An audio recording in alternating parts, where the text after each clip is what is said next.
Welcome to Boxing Fans Talk TV. I'm your host, TDT. You can refer to me as T or TT. What's good with y'all? Hey, y'all see the thumbnail. I guess it's on. It's on like popcorn. Fury versus Usyk.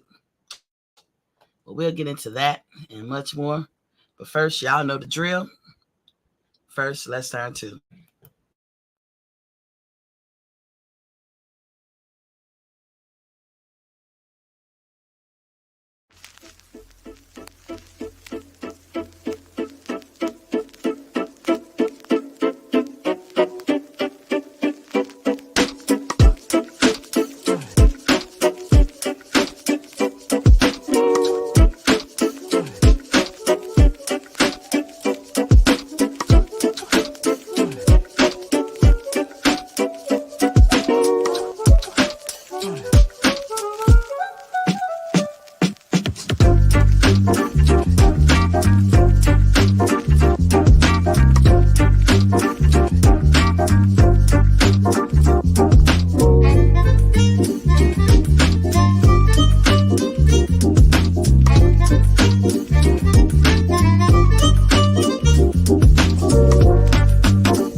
Welcome back to Boxing Fans Talk TV. I'm your host, TDT. You can refer to me as Miss T. And y'all saw the thumbnail, Tyson Fury and Oleksandr Usyk. It's on. But before we get into that, y'all know what I do at the top of my hour. So water check, water check, water check. As I said, we're still in the summer. It seems like the temperatures are cooling around the country, but we're still in the summer. But whether we are or not, it's important to drink your water. And here at Boxing Fans Talk TV, we advocate for 100 ounces of water per day. I even say, if you want to drink other things, no problem. No problem at all. Just get your water in first. Work first, play second. And, it does take a tolerance. You have to build a tolerance, to get up to like 100 ounces of water. In the beginning, you will be using the bathroom frequently. And that's a source of contention for some people, especially when you got to work or if you work outside or you're on the go all the time and you don't have time to be stopping at bathrooms, or if you like me, who don't really like using public bathrooms. Still build your tolerance. Take a weekend, take a week off whenever you get a vacation. If that's when you want to start building the tolerance, do it then. In about a week, maybe two for some, you will level out as your frequency of bathroom usage. You're gonna level out. You're not gonna be going every 3-5 minutes. But if you don't drink water often and you just start drinking water, your bathroom visits will increase. And we say if you don't drink water 2 times a day, you must drink water. And it's surprising to me that somebody can hold themselves to a 16-ounce bottle of water today when your body is approximately 70% water. But if you're going to be that way, 2 times during the day, you have to drink water, or you must, and that we suggest. And that is first thing in the morning before you start your morning routine. Drink you 8 ounces. Have it on the nightstand ready for you when you wake up.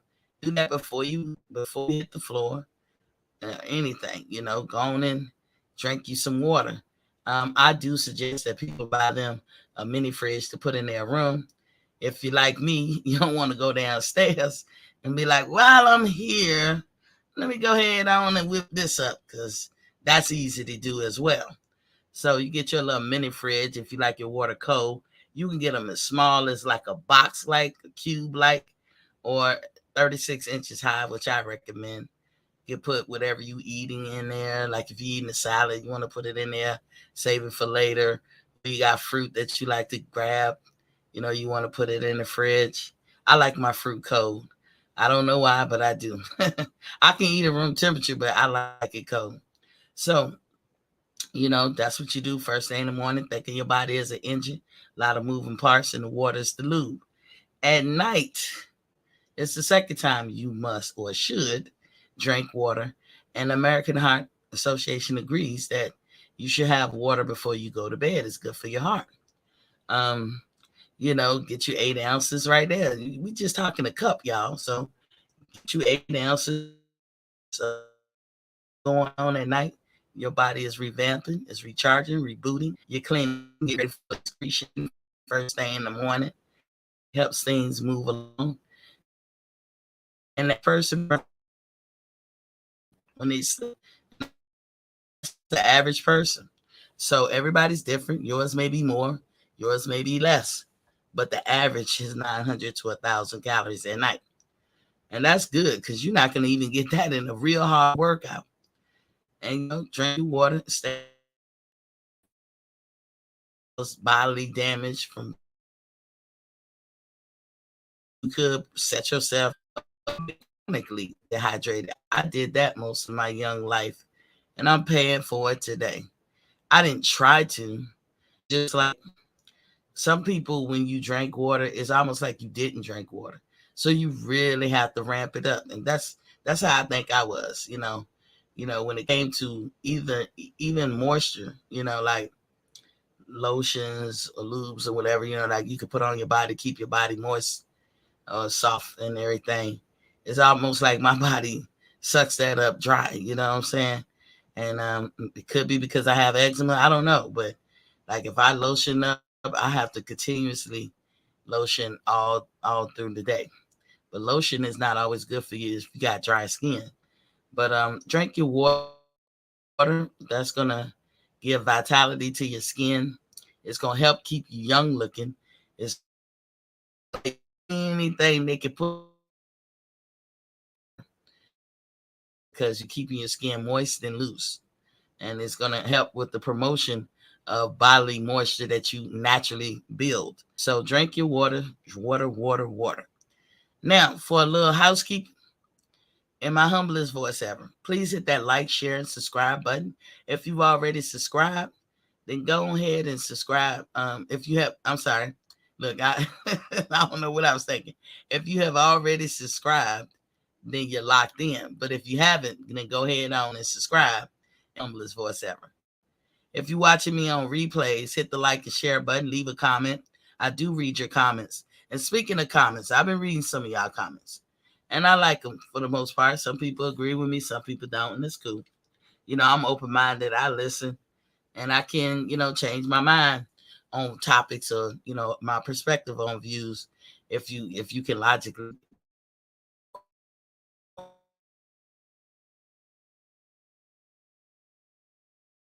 in a different language from all over the place. Now I'm gonna tell the people who sending me stuff about porn. Now porn, I guess, is porn. It's spelled the same no matter what language you speak it in. You don't gotta write me. You folks can fall off, because this is not that kind of show, and we're not entertaining that. I delete anything that looks like that, and I really don't hear it. So, if that's your message, then you got the wrong page. You got me confused with somebody else. And, nothing against you. I ain't against porn or nothing like that, but it ain't for me on this page. You know what I'm saying? So, yeah, you might have to, find something else interested in my topic, but that is not going to be it. I don't talk about that type stuff here on Boxing Fans Talk TV. But the other comments I read and everything, I'm not sure what some of them mean, but do leave a comment because I will read it. If you're interested in finding the health in you, because I do that show too on Sundays when I have something relevant to speak on, I will do a show on Sunday because essentially I'll just be repeating myself. So when I get enough questions or anything about finding the health in you, then I'll build my show around some of the questions that you guys feel, and I answer them as best I can. I can answer them during the week, or on Sunday when I do that show. And any questions that you send, when I check my email, I will fill that question as well. Now there's one. Let me see if I can find it. I don't know who this person is, and I don't know how I got on the distro list, but I've been trying to get off this distro list. Um, Whoever this person is with the 240 area code, please, please, please stop sending your text or stop inboxing me, because I don't even know what you're talking about or what you're trying to do. And it's been pretty much like that from day one. Hold on now. PlayStation, what they got to say? If you're okay, yeah. I put in a request to get a PlayStation. I don't know if I'm gonna get it. I just did it. Weeks ago. But hopefully. And you never know, I might raffle it off. Other things to say, I come on Monday through Friday, 7:30 p.m. Eastern Standard Time. That's Monday through Friday, 7:30 p.m. Eastern Standard Time. Unless I've had an eventful week and I got to take time out, because sometimes, shit happens in your life. Stuff happens.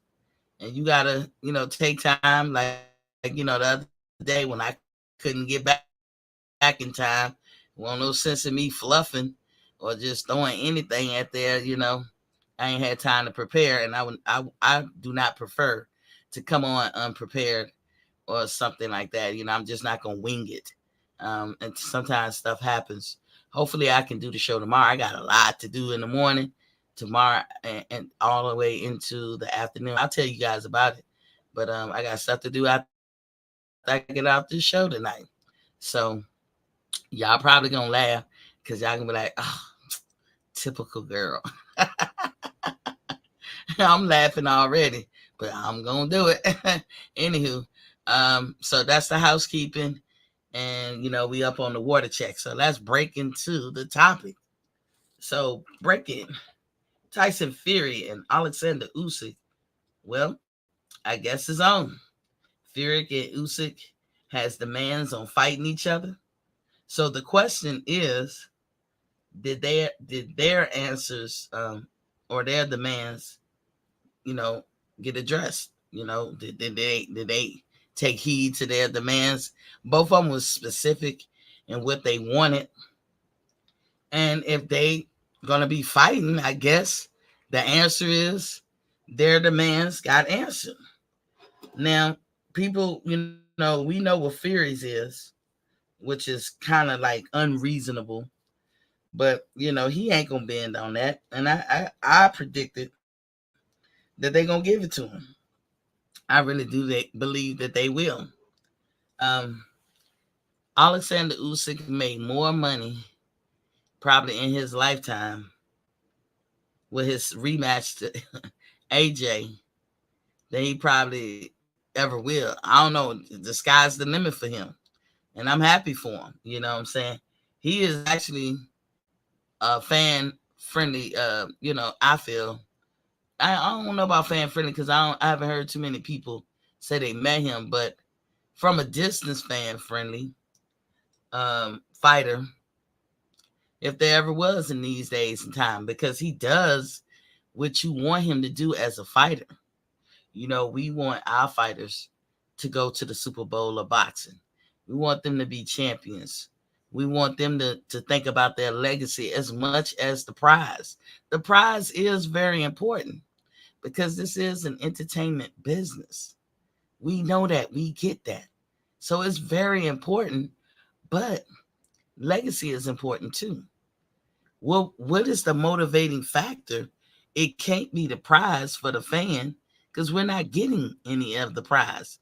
So it has to be something else to motivate us to watch you, to motivate us to spend money on you as a boxer.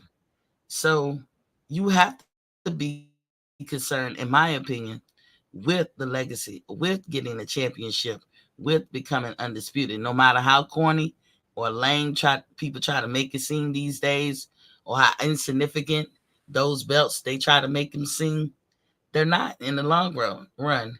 As bad as these sanctioning bodies been acting, they hold the key ingredient, which is the belts, which is that's what we want to see as fans. So look how quick. I want to point out, look how quick they were able to start negotiating and I guess get it on the road. Look how quick that happened, that they made this fight. Now, Miss T is not saying it. This is all coming from Usyk's manager. Usyk's manager has stated that the fight with Fury has been agreed upon. That's his manager. You can't get no more closer to the situation than that. So Miss T is not pulling this out her ass. This is Usyk's manager. We all got to look back to AJ fight that he just had where he won. And what did he say at the end? He want Tyson Fury or no one else. And one thing about Usyk, you have to trust that that man means what he say and say what he means. He's not no wishy-washy type guy. He's serious when he need to be serious. I'm sure he's happy when he needs to be happy, but he's a man's man. He said Fury or no one else. So basically, translation, undisputed. Now, once he get undisputed, what else do he have to prove? He may take that and say, okay, I'm done. I've done all I can do in boxing. I think he was an Olympian. I'm not for sure about his amateur state. Like what did he achieve and where did he go as an amateur? I think he was an Olympian. Maybe he medaled, but we know this, that he was an undisputed person in the cruiserweight, and where he absolutely cleaned out that division. And then he went up to heavyweight and got 3 belts. The man is the shit. Make no mistakes about it. Usyk is the shit. And he's not wasting the fans' time. And he's giving us the fights we want to see. He's going for the best and only the best. And he don't mind running it back if there's any questions or doubts. That's what he just did. And he showed and proved. I like a fighter like Usyk. Now, Fury has been agreed upon. So, what did Fury say? Everybody wants to say Fury's just talking because he's a nut job. He's a nutcase. He just be talking. You can't take him seriously. You got to take his word with a grain of salt. Since when? When he talking about himself and what he wants and what he want to do, I find him to be very serious. When he talking about others, yeah, you got to take with a grain of salt. But when he talking about himself, no. If that man said that you need to pay him $500 million, and remember his deadline, he gave them to the 2nd, which is tomorrow. And they know this. And nobody has come out and said, absolutely not. You are not getting $500 million. We will put this fight together. You might get what AJ and Usyk got this last time, but you ain't getting no $500 million. Absolutely not.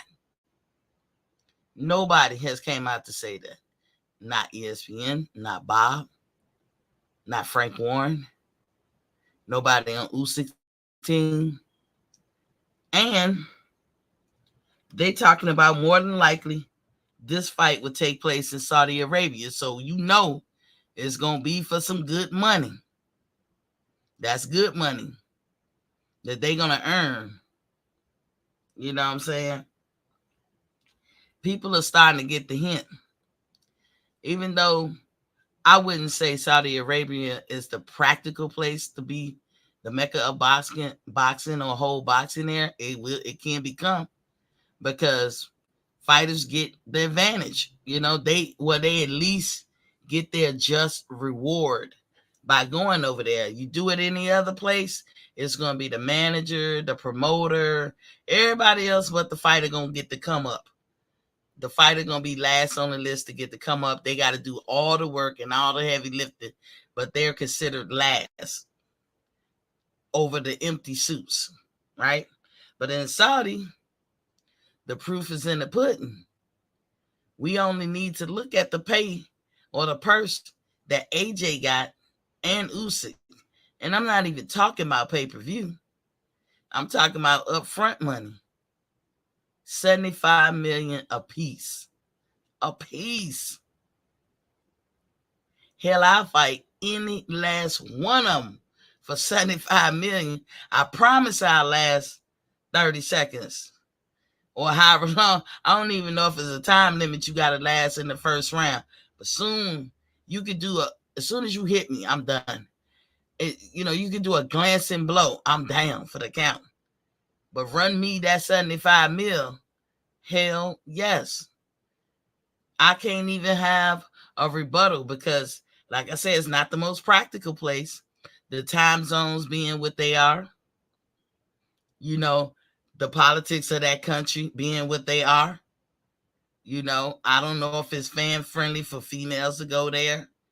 So, and it's going to be a complete sausage party up in the audience. But do that matters? No. If you're the best fighting the best, that people going to watch it. And I do want to commend them, because I'll criticize, but I'll praise too. I do want to commend them for this last fight with AJ and Usyk, because it was fan friendly for the United States. We got to see the fight at a reasonable time, and it was okay. It was okay. And they thought of us. They put the rest of the world first over them, because they could have did it at their time and it been awkward or arduous for everybody else's time, but they didn't. They put our time above their own, and we were able to see the fight, without being tired or messing up our whole next day or what have you. So I don't know. And then throw on top of it the money that these guys getting paid. Anybody who's on the undercard, I'm sure got a nice penny. even if we ain't seen, because I didn't see none of that undercard. I have to go back and try to check it out. But hey, it was good. I'm sure it was good. If the two main events got 75 million a piece, shit, it had to be good. So do y'all think that Tyson gonna get what he want? We know that Usyk getting what he want. Is Tyson getting what he want? I think so. I think they're gonna find a way to try to belittle it or downplay it or not say it at all. Because hey, once the cat out the bag, and we all know that you paid somebody $500 million, you can never say shit about no other boxer in your life. Bob Arum, you can never say nothing about somebody making you lose money, whatever. Tyson Fury has not proven that he's worth $500 million. Never has he ever. Martin King Boxing is in the building. What's Papa King said?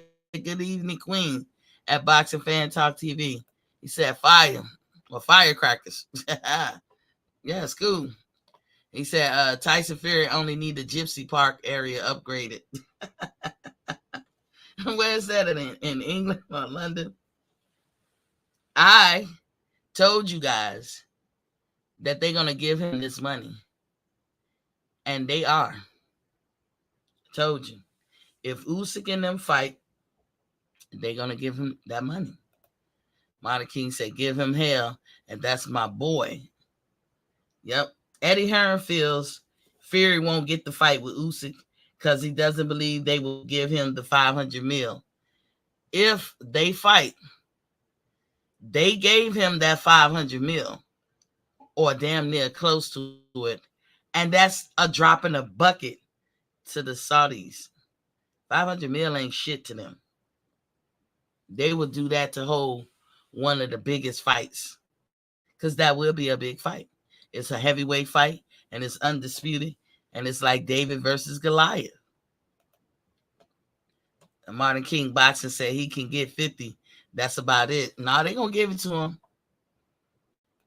him. Tyson knows. Tyson know who he dealing with. Tyson knows who he dealing with. He gave him to the second to start negotiating. They started negotiation. Didn't even say at all that's out of the question. Because to me, negotiating and you're not going to give up on that 500 million is a waste of time. Because the dude said it, and he was emphatically saying it. He's been saying it since May. Like, Tyson Fury knows the leverage he got with these folks. He knows. He know what he can do. He know what he can get. Martin King said it's not that electrifying to us as Americans why he think he's worth 100 million. He a con artist, and that's my boy. You like Tyson Fury?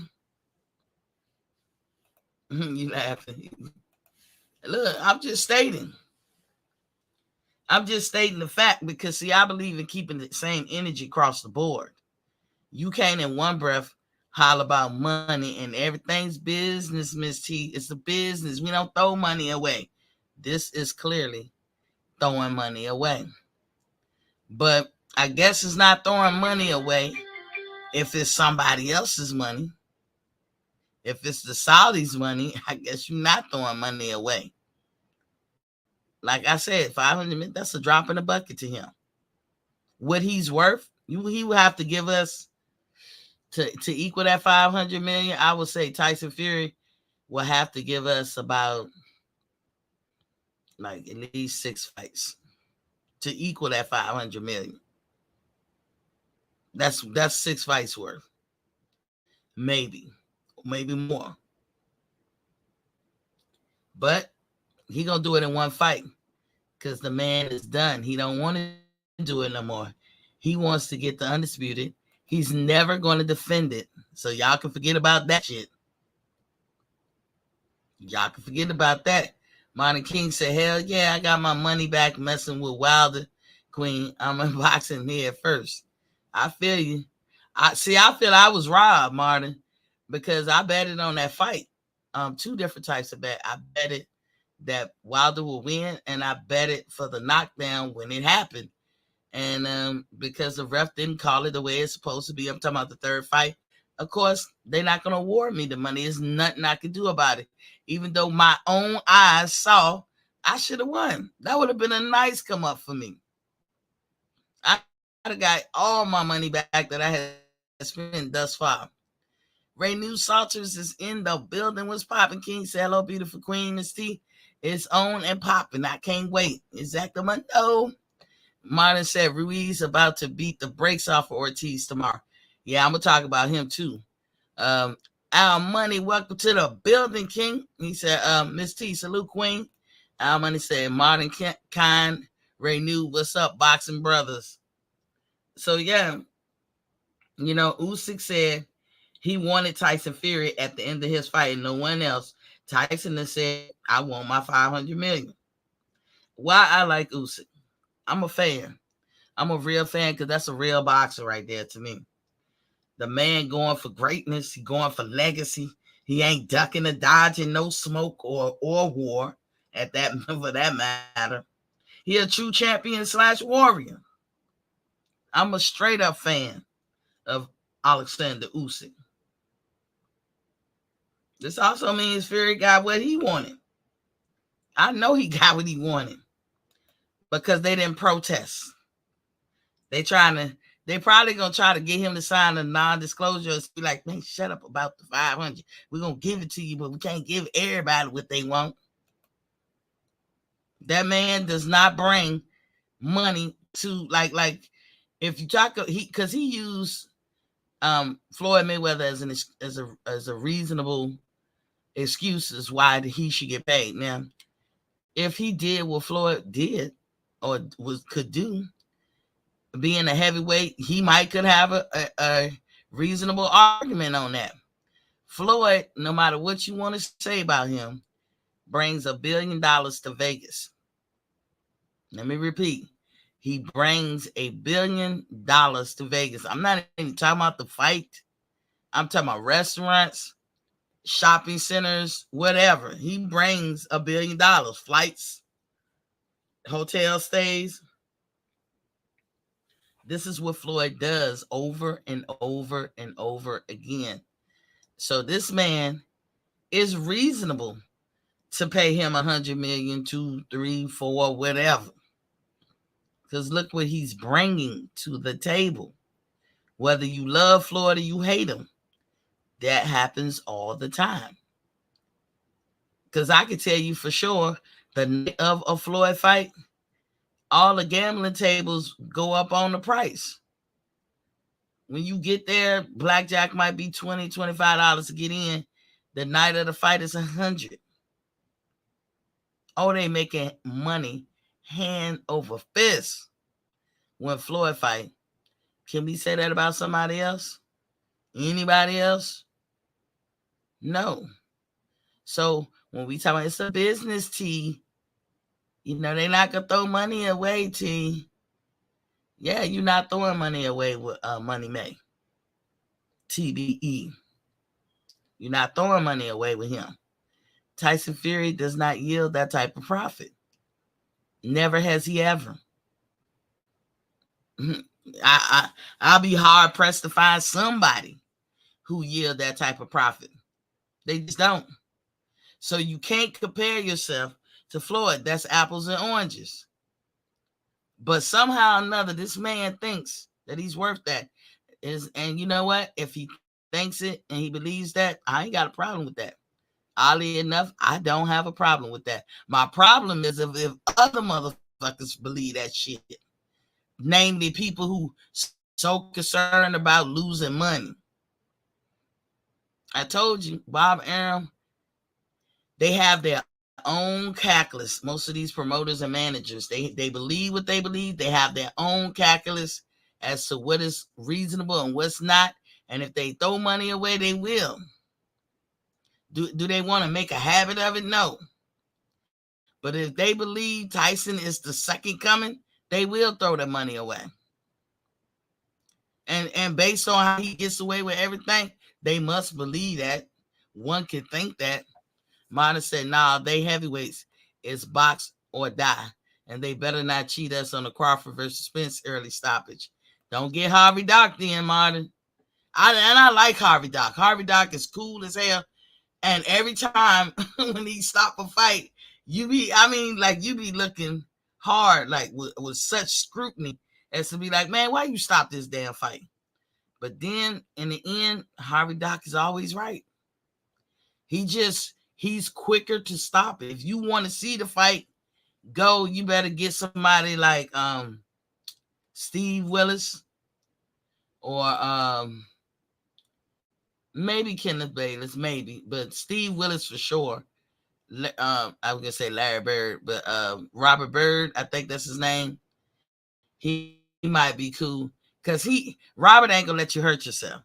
Now that's what Robert ain't gonna do, but he don't necessarily stop fights early. Harvey Dock is by the book. You can't even be mad at him, but he gonna call that shit quick, especially depending on where the fight is. Martin King said already at Al Money. Ray New was like, what it do, Al Money, baby? Martin said at Boxing Fans Talk TV, you know we are not getting Crawford as American boxing fans immediately. You know we are not getting Crawford as American boxing fans immediately. It's because these dudes in Texas destroyed unbiased boxing talk. Could be. He was on Fight Hype. today or recently, and I like who did the interview with him. And Bud's been in Texas a lot here lately. I don't know what he went to an MMA fight or something like that or somewhere. The guy, I like how he threaded the needle. You could tell he wanted to ask the questions that we all been clamoring to ask. He was very respectful and everything. But he asked, he said, how did he ask that question about Charlo? He said, why is filtering going through my head? He said, like, are you sure? Something I can't remember exact words, but kind of like, are you positive you gonna want to fight Charlo? Like, or, you guessing or something like he's nah. Like Bud answered him like, nah. That's a matter of fact. I am gonna go to fight. I'm serious about that. You think I'm playing? No, I want that dude. Now I'm putting my stake on it, but that's pretty much how that went. And then he asked him about. He said he worked it in the question, like, so I know we got the November date, coming up from possibly you and Spence. You think everything gonna be ready by the end or something like that. And Bud looked somewhere else out the corner of his eye. Then he looked at him. He said, "We'll see." So that tells me that that talk about the November dates is probably more reasonable or practical, more true. Um, that's what that. I'm just going by Bud's body language and how he answered those questions. I would play the video, but I don't want to get flagged. Um,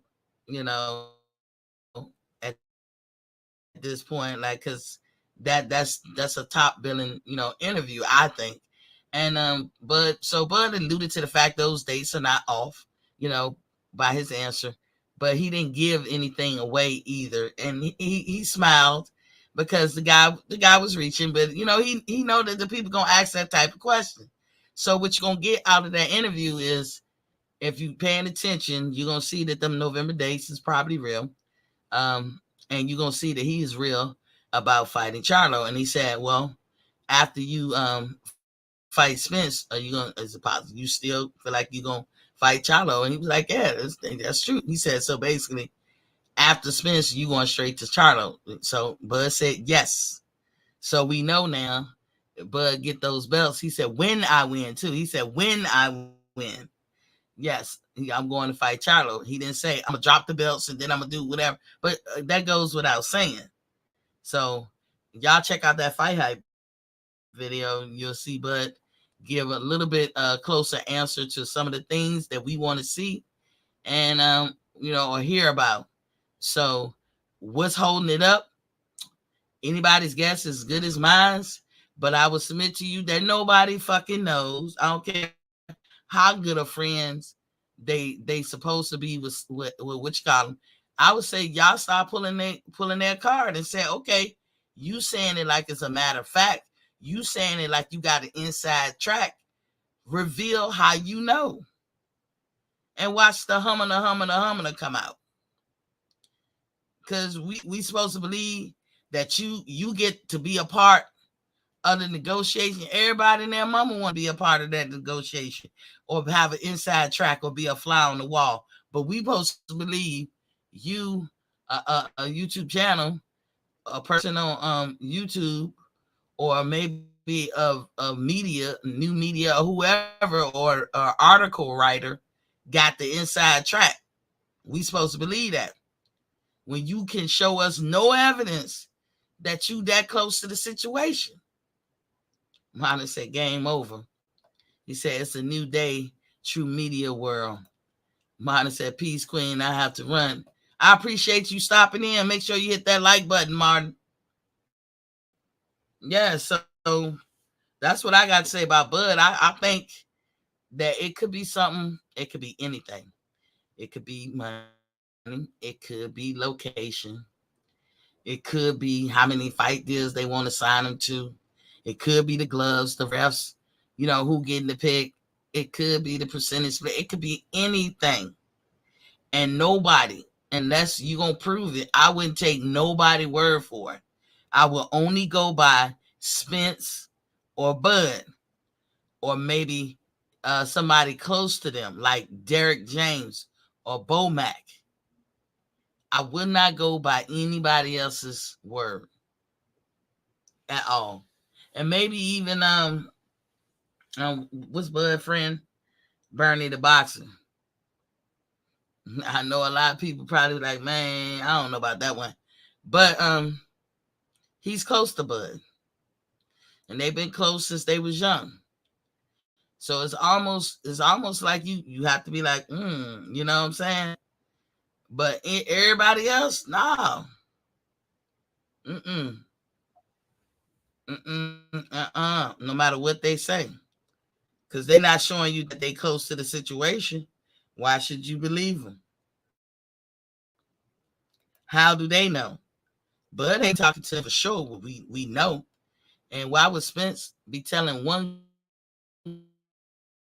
person something when you got all these YouTube channels out here, these new media outlets, and these writers clamoring at the bits to try the story? You just give it to one person. Why? Is that your cousin? Is that your brother? What is they to you? Or tell folks, nah, you ain't telling the truth. Telling the truth.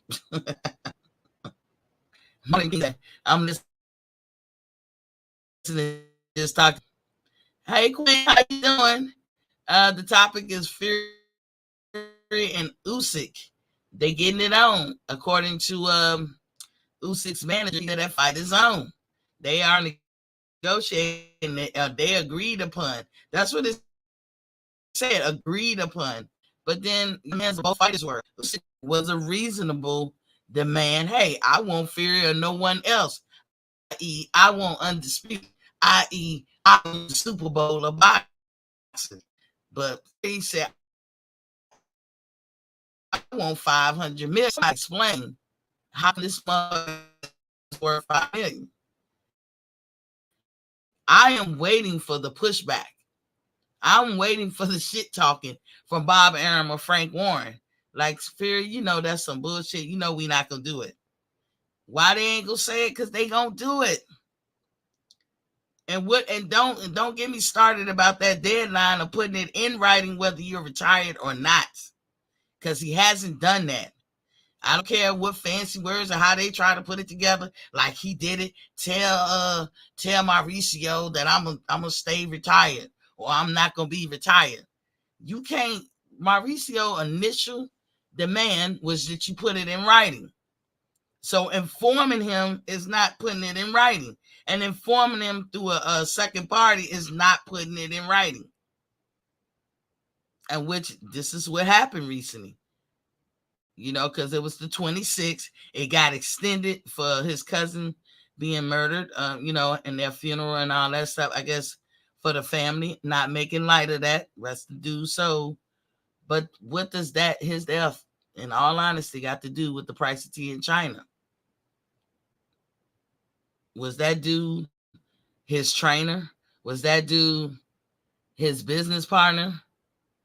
I mean, they were cousins. I get it. You know, but that ain't no reason, Mauricio, to extend the deadline. But see, Fury raised them. He playing chess with them. And he said, look, I give y'all to the second, talking about Frank Warren, Bob Arum, and whoever else, to make this fight with me and Usyk. And I demand $500. I mean, $500 million. That's what I want to be paid. He ain't been on it. He said it since the beginning of the summer. He ain't changing. And they not telling him emphatically no. So this is what we got to pay attention to. Now, Usyk's manager said they agreed upon. So it sounds like it's smooth sailing to me in the negotiations. And they probably going to have to fight in Saudi Arabia, which sounds like to me that's the way he going to get his money. And Bob could be like, well, I ain't giving up none. Oh, you putting up some. The Saudis ain't footing that bill all by themselves. You putting up some. PGH Big Dog is in the building. He says, salute, Queen T, salute. PGA said, I'm still pissed that Eddie germ block Wilder versus AJ years ago. Indeed. Fury gets to do whatever he wants. Lies, cheats, steals. He's terrible. Indeed. Martin said, drop the link if you get a chance. I will. He's laughing at PGH. And PGH said, at Martin King Boxing, salute fam.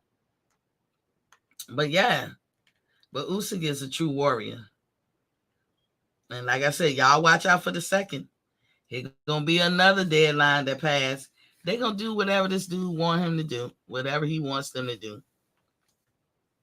You know, and ain't nothing to it. They gonna do whatever he wants to do. Like I said, he ain't putting it in writing, and so we don't know what his intention is. He can come back tomorrow. He can come back next week and say, "I'm right." Watch breeze past it. Watch how they breeze past it. So this is how they gonna. So you know, put the link in the chat. If anybody want to chime in on that? At Martin King Boxing, so fam. And then Martin said, now Wilder played himself. Now Fury can't retire. Bob needs to get his money from him. I'm telling you, Bob, that he was talking about Terrence Sony. That applied to Fury. You know, their savior. Extra O is in the building, aka 2 Chainz, aka the champ is here. Salute Queen T. Salute. But yeah, that's what I'm seeing. That's what I'm seeing. I'm watching this shit in real time. Fury gonna get his 500 million. Usyk million. What you gonna pay the guy that got all the belts?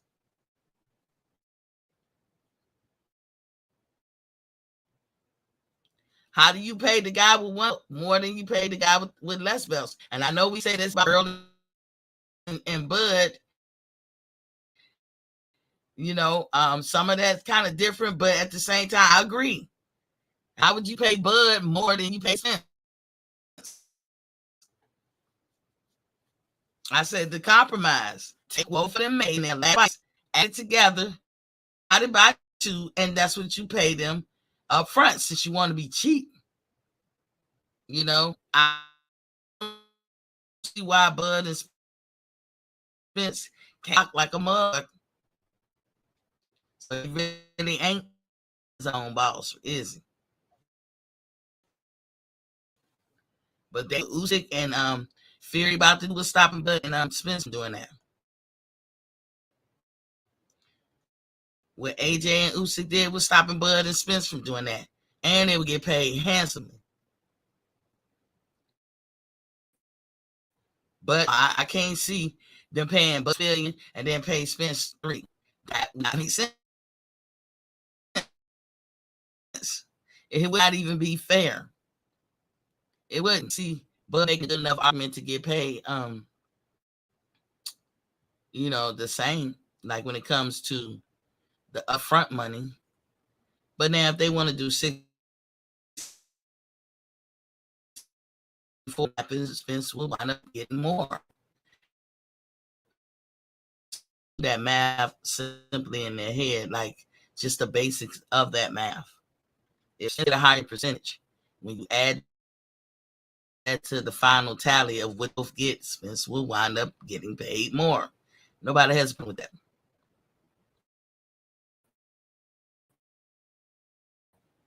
But what you and just downgrade them, you should never. Nobody in here can Roger up and say, yeah, I'm down with. When it comes to you used to getting paid a certain whatever, people go from job to job. And the idea is to get a job that's way better than the one you had or the same. Nobody leaves a job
Hey, I don't know if y'all can hear me. This thing just went blank on me for a hot second. I don't know. Can y'all hear me now?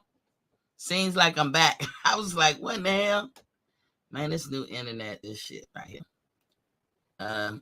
Modern King said we don't need oligarchy. We need boxers to take control of where best fighters for their careers are concerned. Ronald Finkley, what's pop? What's good? King, What's what you good, got boxer? on it? You see that word right there in capital letters, merge. And you see that bridge on my profile picture, merge. These boxers need to merge with other promoters. So how we do that? Put Jeff on. By just telling all of the boxers that are coming up, like Keyshawn Davis and certain other boxers that actually understand that they don't want to be linked to like a certain company. They're just doing it for that time period, not long contracts. Same thing with Devin Haney. You know what I mean? Like he went to ESPN. Boxers have to realize they don't need to be stuck in a situation because as much as I like PBC, I don't feel like they're good for boxing. They need, I agree to a certain extent. I think they need to recognize what's good for them, what company to roll with first. You know, like there's some companies out there, you're like, this is the starter. This is the starter company. This is when you new to the game, you start here. But you know, you don't try to do no long-term contract where you stuck, you stuck for a long time because you want your prime and your best years where you advantage. You know what I'm saying? And sometimes like if you get somebody like Bob, in my opinion, I'm only going by what he said. He'll say, I don't really know how to promote. I'm still here, Black Queen. I just put fighters it or on something mute. to that effect. He said that. I'm not. Yeah, so I don't know why Bob said that, but if that's how he feels, then maybe the onus is on Bob not to get fighters that he can't promote. Well, you know You what can't though? discriminate. But He's proven to you know be what I a like good about starter. What's up? Our apologies. We're having a bad connection, but He just told me there was a chipmunk and Huckleberry had it, and I found the chipmunk. I don't know if that's your TV or somebody talking, but we can hear them. Okay, he'll come back. But yeah, like somebody like a Bob, he admits he's not good at promoting black fighters. Now that's what he's saying. Yeah, I think it's real easy to do, especially in urban cities. Just like you don't have no one place matches are held. You don't have to have one promoter. Anybody's asking you like a non-disclosure. Anybody who asks you that, you talk about entertainment and boxing. What is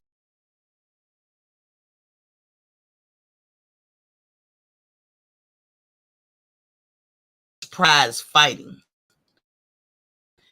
And when you fight, you get a prize. But you do championships. Now, let me take that back. Let me phrase that. You don't have to, but should we as consumers buy into your product if that's not what you're going to do? If the NBA didn't have a finals, would people watch it?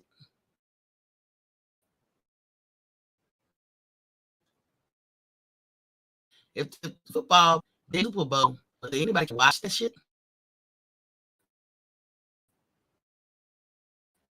If they just playing games, just watching the game with no end in sight, no achievement to be held. That jacket on boxing. Boxing is a sport. And people sports because it shows you that you can push yourself. You can be greater than what you thought. It's your just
on. You know, can no longer be talked about. Try to drop the link again. It's having trouble connecting. The hell, man. I don't really know. I hope you guys can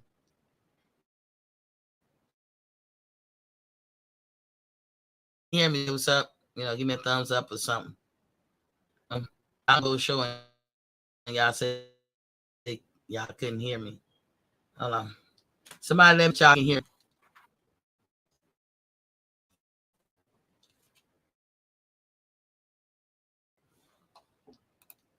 See, I can't even click y'all comments. Y'all love to hate Fury. I'm from Atlantic City, and when Mike Tyson off Brazil, we dealt with people. And I hate Fury, Martin.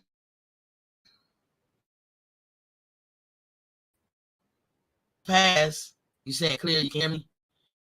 You cannot let shit pass and don't speak on it. That's how you guarantee nothing will change. Change happens when speak.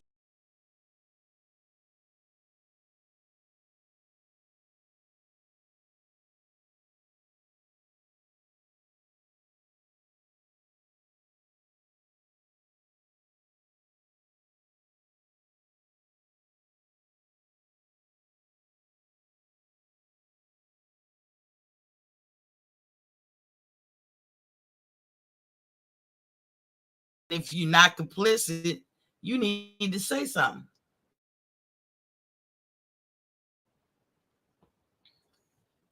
That's all I'm saying. Yeah, there's a delay. I don't know. I got this new internet. This making a lie out of me. You say clear. Yeah, it's not right. Right. It's not right. Lashing out for the things you say and treat certain fighters, but then in the next breath, you doing totally opposite. So which is it? That's what people are thinking. Which one is it? Do we throw money away? You know, proving every time when I say, y'all do what the fuck that people don't throw money away. You do what the fuck you want to do. And you know how they gonna justify giving Fear 500 million? Well, we didn't give it to them. The Saudis did. Miss me with that one. Just like you try to lie and say, oh, George Cambosos, the Australian government gave him 10 million. Well, who giving his ass 10 million this time? Cause they show hit a bus on that first fight. One, they didn't fill up that damn stadium. That's number one. Number two, they didn't make ever came out explicitly and said, we are paying his purse $10 million. They putting in on the fight the way they explain it, beautifying that, making it more practical for fans to come and converge on that area. Maybe they beautified the airport. Maybe they put some trees down and some grass. I don't know what the fuck they did that first fight with Devin and Cambosos. Maybe they made sure the hotels were up to par and up to code. Because they anticipated a lot of people. And a lot of people did come. Just many as they thought. You know, George was like 80,000. That was the word on the street. Remember, 80,000. It was like near 80,000. But that don't mean you as a country or a city or whatever is not going to prepare for that. Because it was very well possible that it could be 80,000 people there. None of us was over here saying, man, ain't that many show up to that shit. It was for undisputed in lightweight division, which we've been waiting for years for somebody to take on that challenge and gain that title. Oh, my boy. Oh shit, huh? Quentin Bradley is in the building with the king. Good evening, Queen T, and congratulations. Okay. I have to ask, but congratulations. I mean, well, congratulating me for. Quentin, I seen you in action, boy. You know, you my nigga, boy. Damn, Quentin Brad, you know, we are not on the same side when it comes to Earl Spence and Bud Crawford, but that's my boy right there. He one of his fans. Boy, yo, the baiting skills. Don't hurt him, Quentin. Don't hurt him. Our money said Reginald Peters, salute King. These things has moved slow. Bob Arum about to make some fights. He breaking up the boy hands, the boy bands, elbow cough. Anybody on PBC can get it. And Top Rank. Reginald said, you run your sponsor. Oh, no, I didn't. Stay tuned for a word from our sponsor.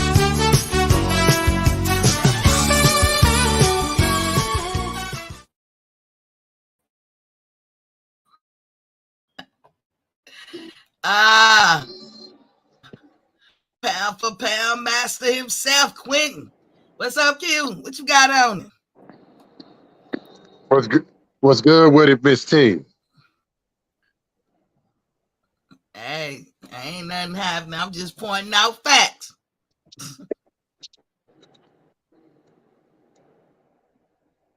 Something wrong with my auto. Oh, man. Okay, I hear you now. Go these settings real quick. Hold on. Because I'm not kidding. Okay. Mighty King said, "Add cute T Bud Oh, Nation." I got it fixed Mighty now. King Can said, you "My hear me? buddies and me." Okay. Yeah, I got you.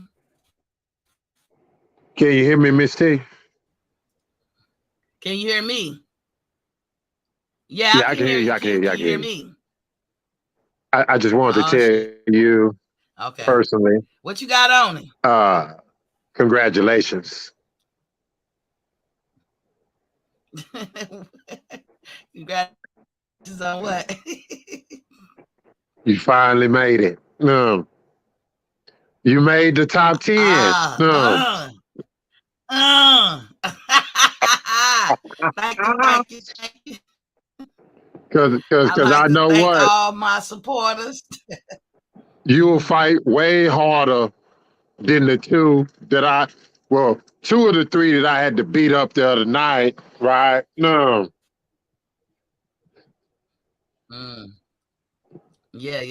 Mr. Warren, he been talking some cash, smut. He was like he gonna be ready. He couldn't wait. He had did the essay. He wrote the missive up. He was ready to go. He was like he got all his notes together. Then he slid out the ring. I don't know what happened. And then Goose for you, he might have had too much Zaza. He blamed it on the He started the Zaza. Zaza. He started on too early. But I was like, oh man, he was banging them. Hey, you know what? You improved. You definitely improved. Oh, no doubt. Like I say, that one was a contradiction one because they told IOTBA some shit that they never told me. And that shit really, really pissed me off. I dedicate my time and then some to them boys, and you're going to tell IOTBA the truth, but you're not going to tell me the truth? I pressed their I can ass see where that out. can get under your skin. I know that's right. I pressed their It ass was out, crazy. Mr. It's something. I was sitting over there, Q, like I was like sitting there thinking, damn, won't they say this or say that? Because I'm Bud Buddy over here. But then I was like, damn, no, you got them goddamn skills. You had them on the rope. You won't let go.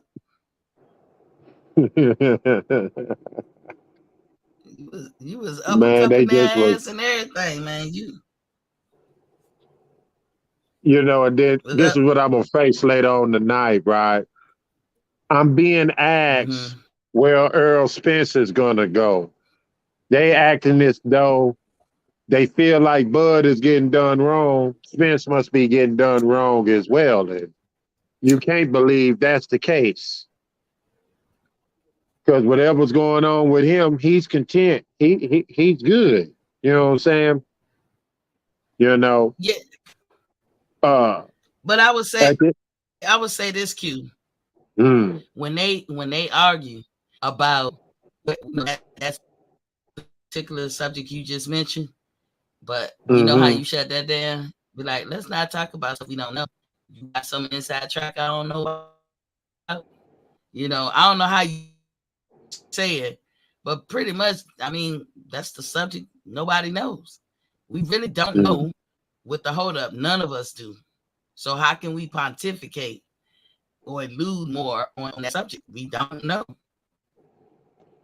I'ma say this. People who I'ma claim they say got inside tracks. for so many years, everybody's been saying they want this fight, want this fight, want this fight. Everybody been saying from one side that the man been ducking, the man been ducking, the man been ducking. But I've always said and stood by, he never ducked a contract. He's never ducked a contract. Who And shit, spent? if it's a contract for them to fight, both parties need to sign, man gonna negotiate, try to get the most he can, right? And I believe he need to try to get the most he can because he know what the fuck he getting in that goddamn ring with, man. That nigga getting in the ring with somebody that likes to he likes to perform eye surgeries, man. No. Earl Spence, man, might fuck that man up to where he might not ever be the same. He's supposed to try to get every solid dollar he's supposed to get, Miss T. Just They off that both should. alone. This Oh, is no gonna doubt. be No doubt. arduous for both of them. It's gonna be bad for both of them, and may the best man win. I think that gonna be Bud, but I hear you, Q. I hear you. It's some things Bud got to do to get that victory, but certain things Spence got to do to get that victory, and it remains to be seen which one I'm gonna do it on that question. I think it's gonna be the game That's just the plan. gist of it. Whoever can execute their game plan the best. The only thing is, I don't know if Bowman can tell Bud something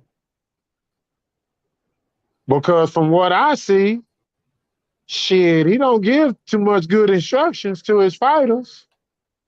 To where the point to where when on that last boy Maurice Well, Hooker fought, I saw Bud giving the instructions. here's the You, thing. you know the fight I'm talking about? Bomac and Bud got that. Yeah, I see what you're saying. But Bomac and Bud got that rapport with each other like Virgil and Andre Ward. Virgil tried to talk to the other fighters that he coached like he do Andre Ward. Same thing with Bomac. What him and Bud got, it can't be duplicated. So some things, it's like you have a close relationship that sometimes you only have to say something or you can say less and they get it. That's why I think that Eric James and Spence got that relationship. Bomac and Terrence got that. But it's a lot of stuff that Terrence can do to get Spence out of his game. And it's a lot of stuff that Spence could probably do to get Bud out of his game. Like listen to what Sean Porter said. I know we like to shit on Sean, but Sean Porter said, I need to make them uncomfortable. That shit works. That means you got to put a lot of work in.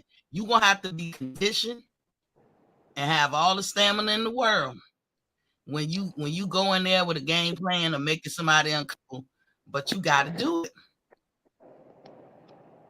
Mm. You can't let either one of them cannot let each other do their normal. You They ain't can't. lying. And to the man who can execute that, that's gonna be the winner. You You know, I can't. say this, and I say this wholeheartedly.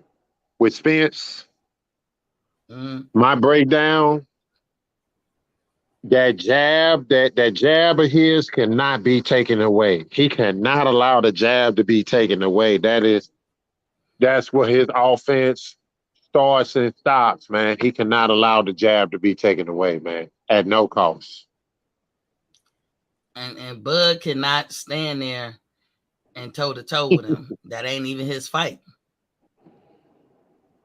What if he try to prove he a dog like everybody say he a dog? I think Bud knows better. I think what he gonna have to do, I think Bud is gonna have to make Spence work. He gonna have to make him pick up his big ass feet. He gonna have to think about what her did to Laura. Because Spence and Laura have similarities, believe it or not. They halfway sit on their punches as through the whole fight. This is why Spence, when he come at you and y'all be like he a body snatcher and he hit you and shit, it's not knockout power, but it's like when he hits you, you probably think like, nigga, I gotta go 8-9 more rounds taking this shit. You be thinking that shit. And that's when he said, like the other day I said on here, it's an accurate description of himself when Spence sent out that tweet on the 25th that, hey, I beat the wheel out of people. That's accurate. I didn't disagree with that. Oh, He you do. talking about when he say he enjoyed beating the fight out of a fighter round by round? That's how I Yeah, and felt watching the last Friday. wheel leave. Yeah. Yeah. That's how I felt last Friday night, Miss T. Oh, you was When I was doing it. debating the buddies. I saw they wheel leaving them round by round. Round by round. It was funny as I was sitting over here cracking up. You definitely, you was on their ass, man. You redeemed yourself. You really did. You had them on the ropes. You was hitting them with angles. And watch this. They say I deflect, right? Questions and right. Yeah. And I'm gonna be honest with you. I do. But you know how I'm able to get away with it? How? When they ask their questions, they ask it with emotion. If they just take the emotion out, I have no choice but to answer the question. I can't deflect. Or let you, when you see you do over talk, and that's your skill. That's a skill because you come in clear as hell, and you know, like L Boogie, I couldn't really hear him. Like y'all don't think y'all heard him. He was trying to interject. Like I said, the Zaza got to Gooch, and then I don't know what happened to Mr. Warren, but he was asking for help. He was asking for help. What's up? What's good? Hey. What's good, Q? What's good, Miss Boxing Fans Talk TV? Can y'all hear me? Yeah, we can hear you. What you got on the Ronald? Hello? Yeah. Oh, is that my boy Ronald Finkley? I just wanted to call in and that's my boy. That's my boy right there. OG?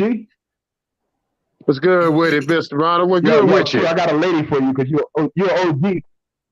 I got a lady for you because you're OG. Like she listened to me talk about boxing all day, so it's like I told her I was gonna get on the live with Miss Boxing Fans Talk TV and kick it. Want to say hello? She just wanted to say hello. Hey, hello, how are Miss you? Queen. Hey, Queen. Hello, how you doing? Hey, beautiful. Just sitting What's here with going my on, man Queen? Ron. I am a little queen. A little Hey, queen. that's Oh cool. my A white God. queen. What's But good? a good friend of What's Ron good? for like 12 years on. Me and Okay. Ron, 12 years. How are you? I'm good. I'm good. We in here talking this boxing good talk. Yeah, Ronald loves it, man. We've been doing this for a long time, sitting here listening to boxing, old Punch Drunk and everybody. Old time. We be up in Newark, Vermont, listening to boxing. What is LBT? Yeah, LDBC, but I ain't with them no more. But yeah, she just remembered me because you know how long I've been on this. I've been here for a long time, yo. Q, I liked Hey, your win the other day, yo. That win was official, bro. That was an official win.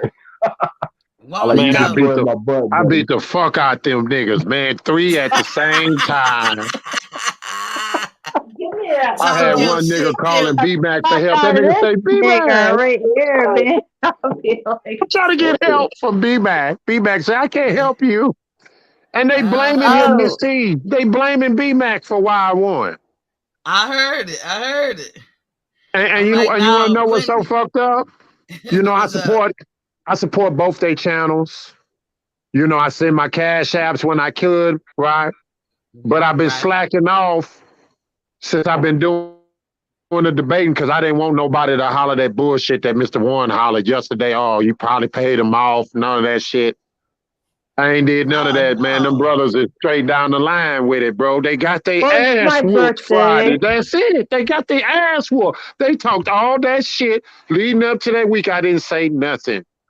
You want me to shut up?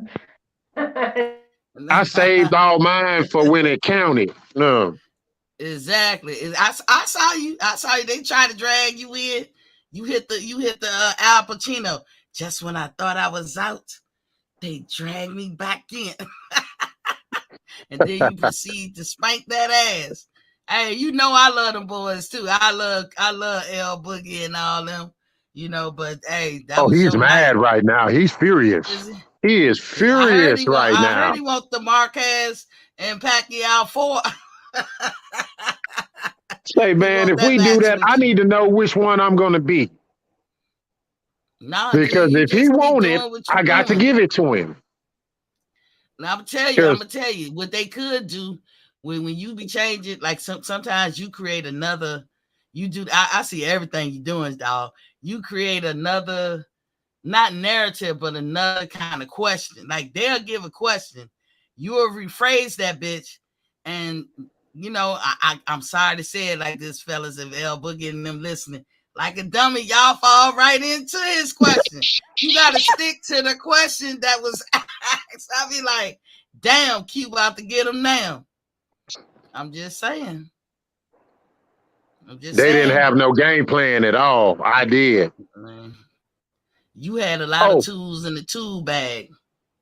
That what it was.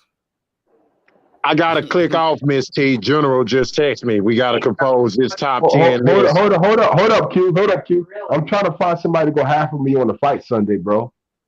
Miss T, you doing the fight call this Sunday? I'm going half. I ain't gonna pay This 80, Sunday. but I go half of somebody. You can do a code thing and you can pay half and you can do it like that. Even if I was to get the fight, I don't play it on here. I got flagged and shut down hard, man. I can't tell y'all what it takes to get your shit back. Ruiz. It's a lot.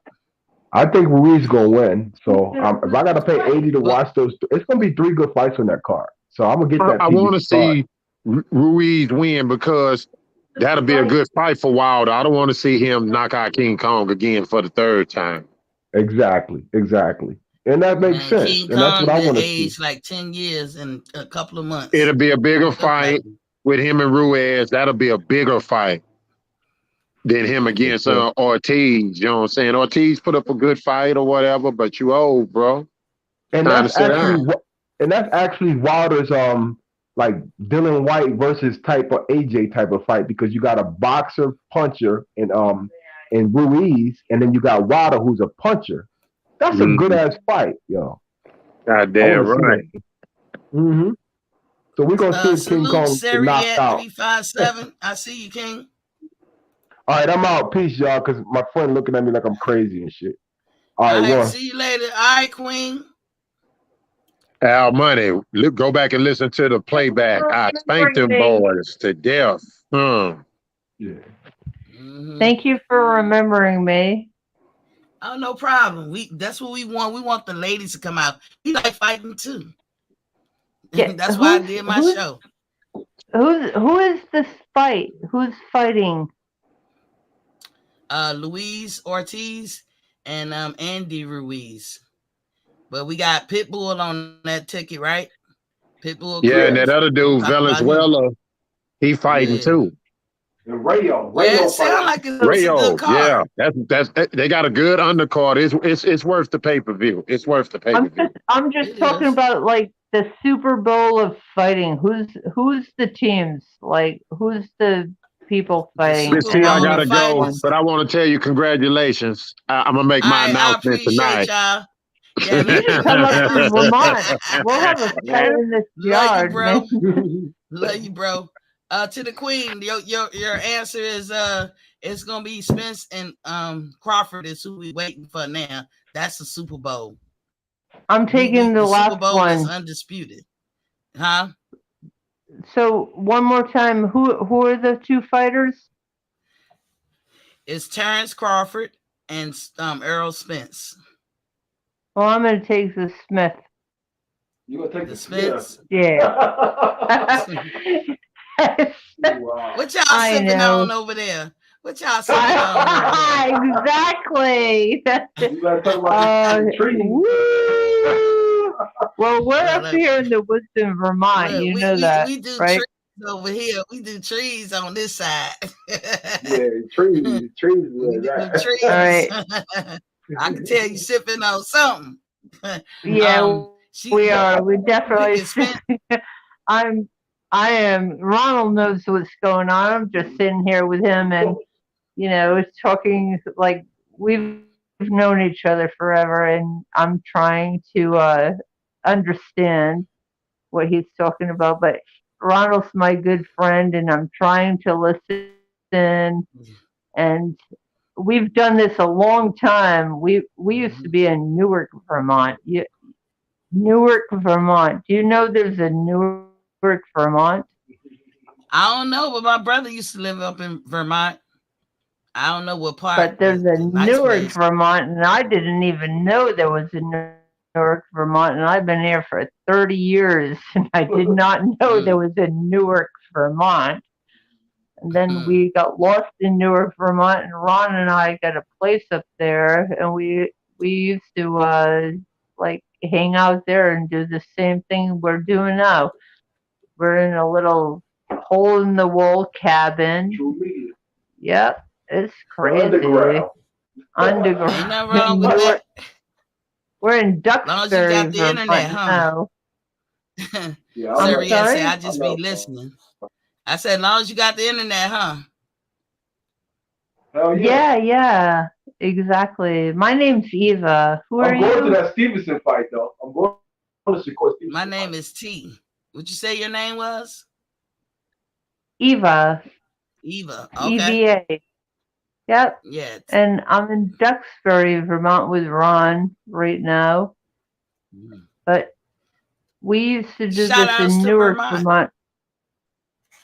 Yeah, we're way up here in Vermont. The train's going by in the distance, so you hear it, Ron? Yeah, No, we can't hear. I know it's cold as hell. My brother used Where are you my guys brother at? used to talk. Oh, I'm down to dirty. I'm in the south. Yeah, she's on the south. Well, dirty. Take a trip up here to Vermont, man. You gotta pass. We got a nice place. My brother used to ask me to come watch him play football up there, and I was living in Hawaii when he asked. I was like, dude, you got me twisted. Wow, living in Hawaii, nice that must ass have been weather sweet. to come to Vermont. No. Oh God, come to I don't Vermont. do cold weather man. good. I don't do cold weather at all.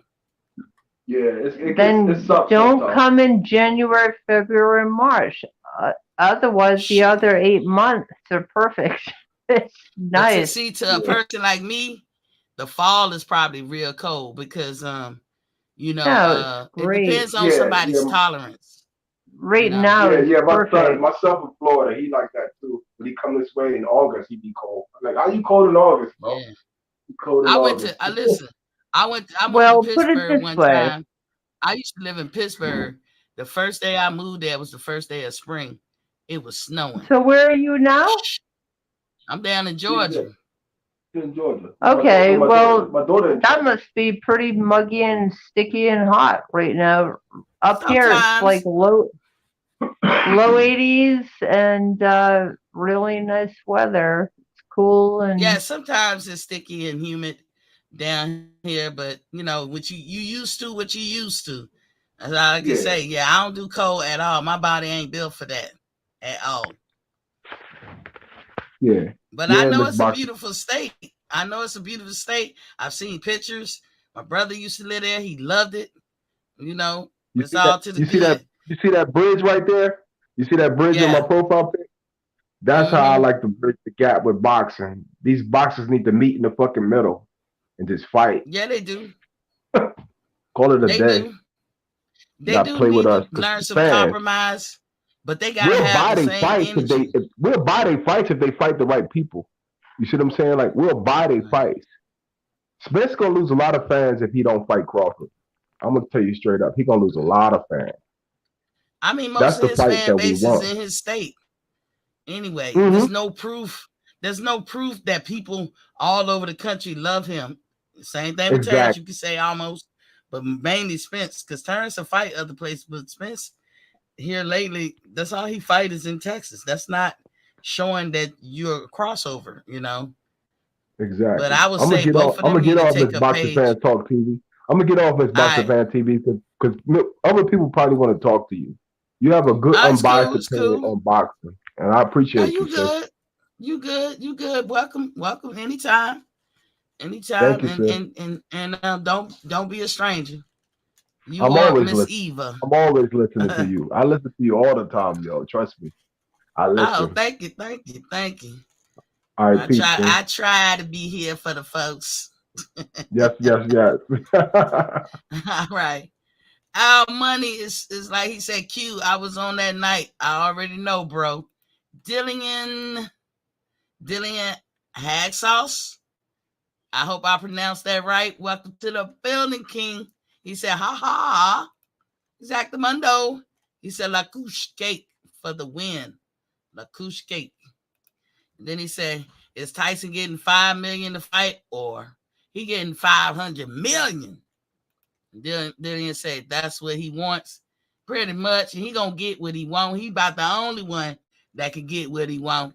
Al Money said, Great Lakes State. Oh, look at my brother, the activist. Hey, y'all, what's popping, King? What's popping? He said, when they stop cherry picking. That'll never stop. That's a popular thing. He's clapping his hand. Yeah, but that's the deal with Tyson and Usyk. They both had demands. I think the Usyk demand was reasonable and sensible. I think Tyson's is ridiculous. And you have not heard nobody come out and slap his dick in the mud for even saying some old nut shit like that. But hey, can you think any other fighters can say that before everybody got chime in and got something to say about it? The only person that almost keep the same energy is Eddie Hearn. Because Hearn said, I don't think he can fight because they ain't gonna give him $500 million. That's what Eddie Hearn said. Eddie Hearn be consistent. I give it to him. He don't like bring it to come out and say something. But your boy Bob said shit. Mr. I lose money. He said shit. Frank Warren didn't neither. The only thing that the only person that said something really is Usyk manager, and he said, "Oh, it's agreed upon." But so somehow or another they got $500 million for Tyson Fury. Y'all saying he worth that? Okay. I see how they getting down. Modern Kid, God bless the guests is already.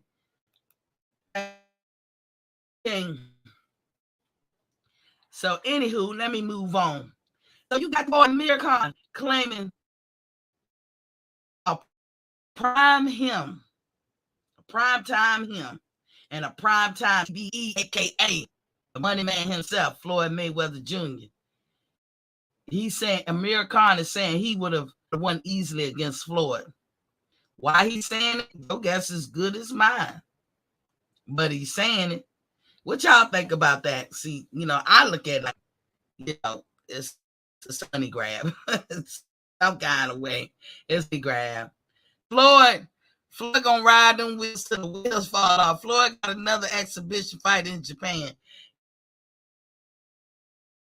You probably got a lot of people who just wanted the opportunity just to share the ring with Floyd. Floyd giving it to them, but they paying them 8 figures. I mean, why not? But I will caution Floyd, you ain't no young man. But every time he do an exhibition, people still don't be touching him. But all it takes is that one person, Floyd. You know, your reflections have diminished too. You know, Father Time waits for no one. He's undefeated. You know, but that's what I think. He on some easy money grab campaign. You know, maybe he can poke the bear, so to speak, and then Floyd be like, well, make the fight, Leonard. And then they make the fight. You know he gonna get his ass whooped. He chinny as hell. He's worse. He worse now than he was before. Floyd gonna connect. You gotta know he gonna connect. Nobody would ever have an easy time with Floyd. Exactly. You age and Floyd age, but Floyd age better. That's the truth of the matter. So I think it's a money grab. I think Amir Khan wants to start his campaign of exhibitions. I think a lot of fighters that are retiring in the near recent future, or the soon future, they're going to be doing that exhibition thing too. But you got to be somebody larger than life for somebody to care about that shit. I mean, it is what it is, y'all. You know, make sure you support Shakur Stevenson versus Robertson Kaseka September. Oh, most definitely, most definitely. That's probably going to be on Showtime. Martin King said fireworks.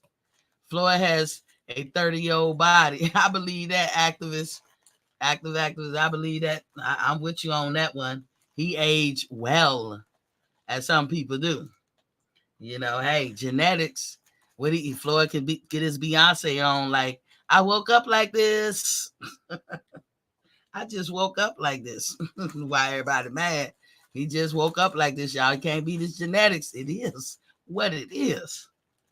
You know, anywho, Abner Morris is making a comeback. His eye was badly messed up. Y'all, you know his eye was fucked up. One eye was going one direction, the other was going the other. It was terrible. I thought, shit, because I seen you when they were straight. And now I see them when they crooked. Why would you come back? You know, it's wise for him.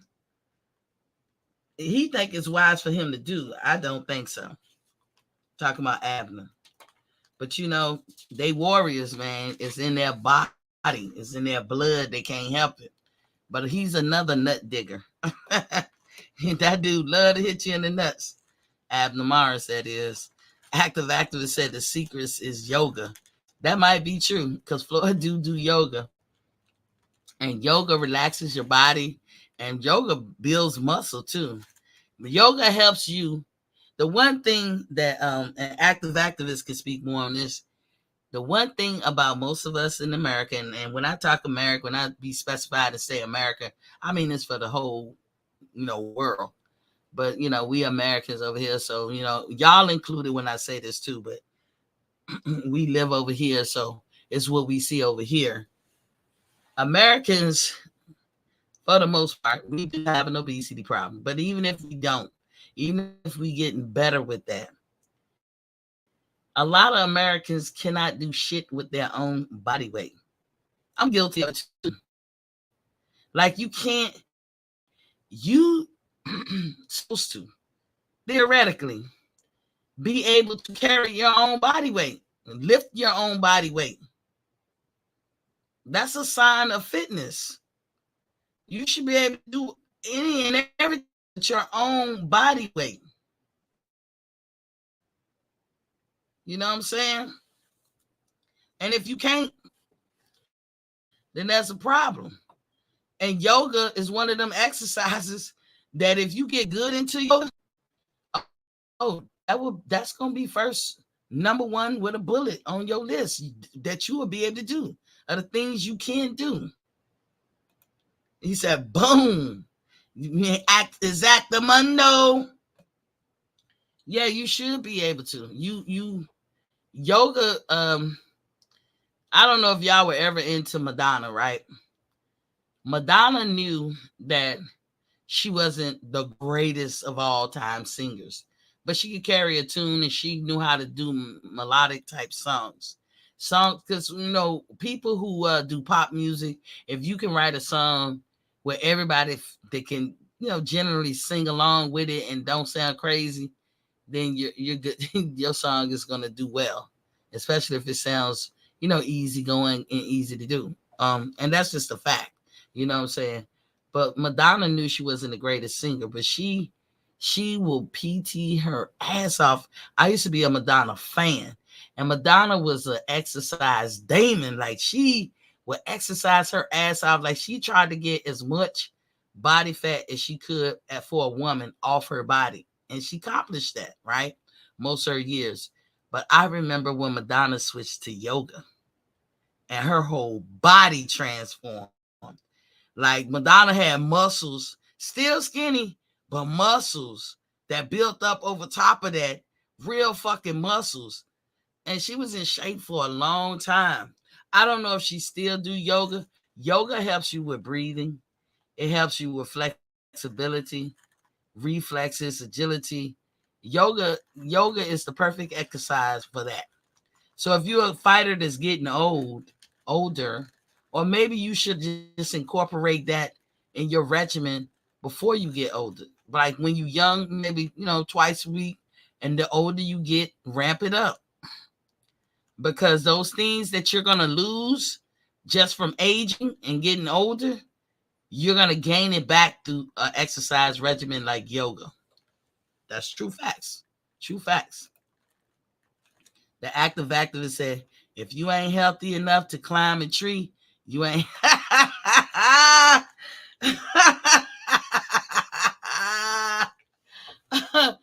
Boy, you came out of left field with that one.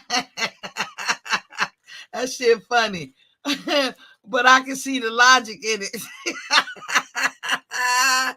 That nigga said, if you ain't healthy enough to climb a tree, all right now, climb a tree. Like, what adult is climbing trees these days? Especially women.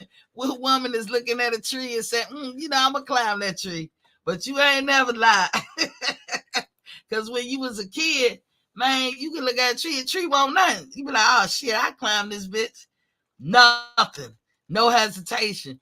I wish I would look like trying to climb up a fucking tree.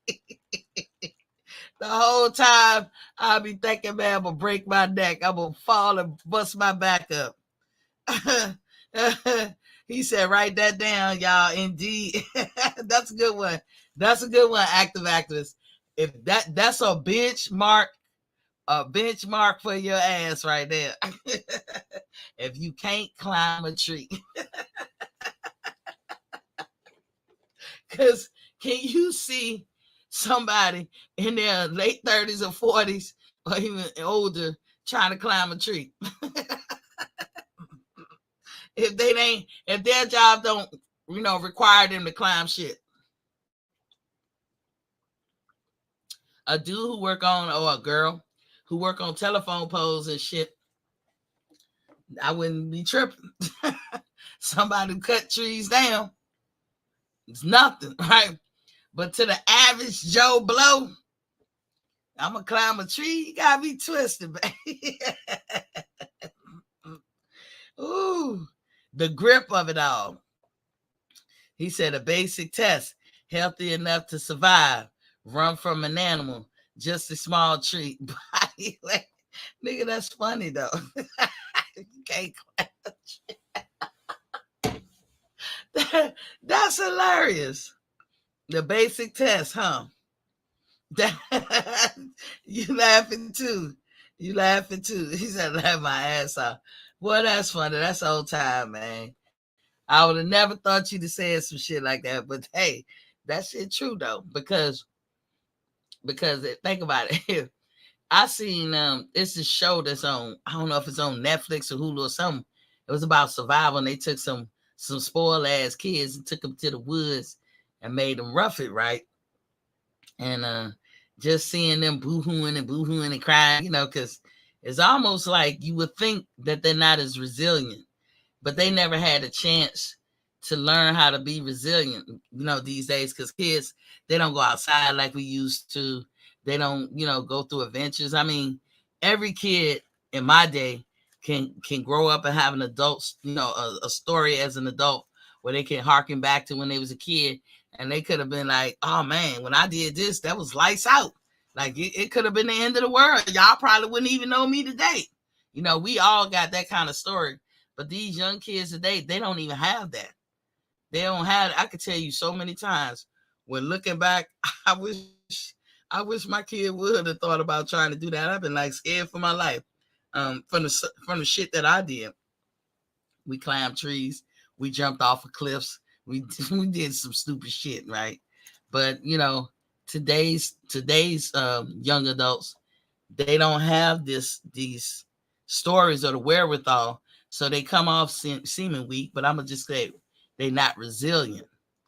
But you can do whatever you set your mind to. Now, in order to climb a tree, if you never climbed a tree before, you do still have to be in some kind of shape. Hell, I'm gonna tell you one better. This gonna sound crazy to the folks that's in their 20s, but people who older know what I'm talking about. Say you planning a trip to Disney World. Something as simple as that. You want to take the kids out there, and your kids could be teenagers or little ones. And and I know, if you got age on you, you got to be in shape to do that shit. You really got to go on a regimen of trying to get in shape just to do that. Because what you going to be doing? Walking from ride to ride. Getting on the ride. It's going to be hot as a bitch. Your kids going to have buku energy. And you barely going to have energy. So if you got little ones, you really got to get in shape, because you can't leave them unattended. But with your teenagers, you can say, look at here. That's why them adults ain't hooking their teenagers up by saying shit like, hey, be back here at 5 o'clock. That ain't no hookup for the kids. So the kids thinking like, yeah, I get freedom reign. I can do what I want. That's actually a hookup for your parents. They like, I ain't finna follow your ass all around this motherfucker. You crazy. You ain't finna kill me. I see your ass back here at 5. That's the easiest way I can do it. Oh, trust me, I've been there. I had how many? 1, 2, 3, 4, 5. 5 teenagers. Good in teenagery. Like 15, 16, 14 through 16. Man, I had them at Universal. The first day, it was crazy because I had a bad knee. I just, that Friday before we left, had got some fluid drained out of my knee. Why I had fluid in my knee, I don't fucking know. But they drained a lot out of my knee, and then they put some medicine in it, and then they put some pain medicine in it. But they said it didn't kick in right away. So some that would have took me 7 hours to drive took me 12, because I was the only one who could drive. Nobody else had a license. I was tired as a bitch. I was taking pain medicine. I had to be careful. That's a risk I'm not proud of, but I had to take some pain medicine, i.e. narcotic, to like whatever they get. I don't know if it was hydrocodone or something. It was something, but I needed it because I wasn't gonna make it. I wasn't even gonna be able to drive, and we had to get there, so we had to check in. So we left early, and we wound up getting there. But you talking about excruciating for me. So we get there, we rest that day. I kick my feet up. The next day, knee is still hurting, right? And I think I was just on time, because as I looked through the park, I seen a lot of ladies my age that had that same problem in their right knee.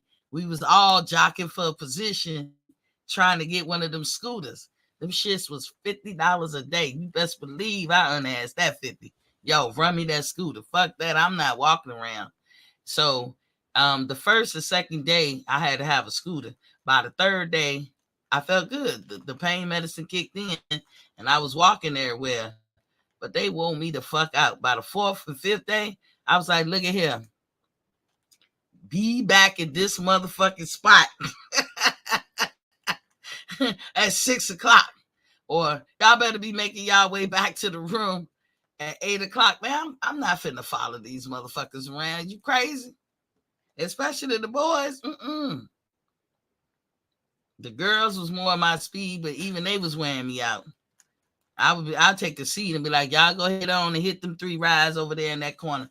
I'll be right here when you get back. Martin King said, at the active activist, I could climb a tree, still just have to work smarter, not harder, bro.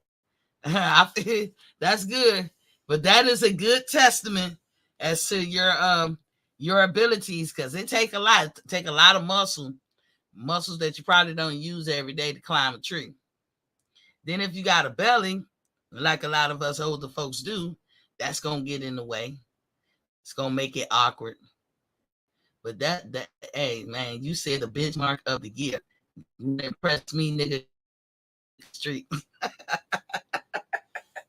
Go ahead, active activist. I feel you. But anywho, let me move on to the next. Andy Ruiz wants the fans to know he is in shape and he ready to go. You know, all 12 rounds. He wants y'all to know that. He has lost a lot of weight. And then they say he still weigh a lot. And I was like, damn, I can't even imagine how this dude move. Remember, we was just talking about, can you handle your own weight? If you can't, you know, that's a good test for yourself to know if you need to lose weight or anything like that, you know, for yourself. And I put that on me and everything because, you know, I ain't where I want to be. I'm sure most people in here ain't where they want to be. But if you cannot handle your own weight, meaning anything, when it comes to shit simple as tying your shoe, you know, you shouldn't be out of breath bending down to tie your shoe. You shouldn't get dizzy when you stoop down to pick something up and get back up. You know, just little things. You know, you shouldn't be scared to walk like a block away from your house because you don't know if you can make it back.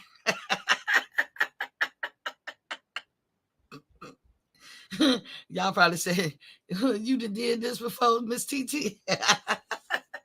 Dog, I would tell you, I was sick for a long time. And when I was getting better, you know, when I started getting better, I like to walk. So one day I decided, like, way too soon and way too far, because I'll walk till I'm tired. That's how I do it. But I keep forgetting you got to measure that shit, because you can walk till you tired, but then you ain't got no more. But you want to walk a distance, and then when you walk back that same distance to be, out, just tired, So I don't know. I think a good place to start would be like a track, something that's contained, and you walk till you tired, because once you tired, you got a little bit more in you to get you around to where you got to get up out of there and walk to your car or whatever, if you're in a contained area. But just walking on the streets or whatever. So I took my dogs with me, right? It was hot as shit. And they was walking, everybody walking good. Like, we passed the pond and the ducks. We just walking and enjoying the scenery. Man, I got probably like almost 2 miles into it. I couldn't walk no more. But you have to, when you walk, you have to acclimate yourself.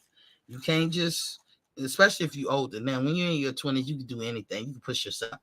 When you get up there in age, and I don't know what up there in age is for each individual, you're going to have to measure that shit. And I couldn't walk no more. Thank God my daughter was home, because I called her. I said, look, come and get us. Because I'm sure these 2 motherfucking dogs can't carry my ass back. And I ain't carrying them back. They was tired and me. They were tired and me. Like, I'd walk, my dogs tired. Shit. And I know they was tired because they wouldn't even stand on the sidewalk. Them other jokers laid up in the grass, letting that cool grass or that earth touch them. But that semen was, you could fry some eggs on that bitch. It was hot. I was like, come get us now. My daughter pulled up. She was looking at me crazy, like, you couldn't walk back? Hell no, I can't walk back. But, that's what I like to do. So it taught me a lesson. Okay, next time, do it on the track. Because that way, you ain't got to make that call. You can be like, you can stop, take a breather, maybe sit down on the ground, get yourself together, and walk a few feet to your car. Martin King said, if the animals are small, I might take my chances beating the brakes off. Yeah. my dogs are little. They little dogs. But they were tired. I didn't have the energy to pick their ass up. That's the crazy shit. But that's how you acclimate yourself. You have to walk when you're tired. And so, but you don't overly push. You'll know you're tired because you'll feel it in your joints. You'll feel it in where your legs meet your hips. Up there at the top of your legs, you be like, oh shit, I can't fake this shit no more. I'm motherfucking tired. And then you do it, the next day. Whatever you do, don't go backwards. Then you do it the next day. And look out for the time. Watch the time with how far how much distance you walk. And then, you'll see, oh, damn, I could do 1.5 miles, 2 miles in 30 minutes of walking. Or that's fast, but maybe almost an hour. I'm talking about when people first start walking. Maybe it takes me an hour or so to walk 2 miles or something. But then after a while, you just keep adding to it. So you say, I'm gonna walk this hour, but I'm gonna speed it up a little. That's how you progress yourself, right? And then after a while, even though in the beginning you walk like 2 miles in an hour, in that same hour you'll be walking 3. That's how you like I say, you progress yourself. When I started walking, I would walk. It would take me like 3 hours and 15 minutes to walk 10 miles. And I don't walk fast at all. But that's when I was healthy, because I went from being in the gym, doing all kinds of shit, to straight walking. So I was already kind of like in shape. We talking years ago, y'all, not today. So I was already kind of in shape. And I just said, shit, I'm going to walk from 7 in the morning to like 11 o'clock in the morning. Down here, that sun hits you real hard around 4 o'clock. I mean, it's crazy. Like in Virginia, when it's noon, it's just like it's the hottest part of the day. Down here in the dirty, shit, it's hot during noontime, but it gets hotter by the evening time, like 3 or 4 o'clock in the afternoon. So I would just try to get my walk on first thing in the morning. And I was walking. It took me like 3.5 hours to walk 10 miles. And that time was, I had a Fitbit, counting my steps.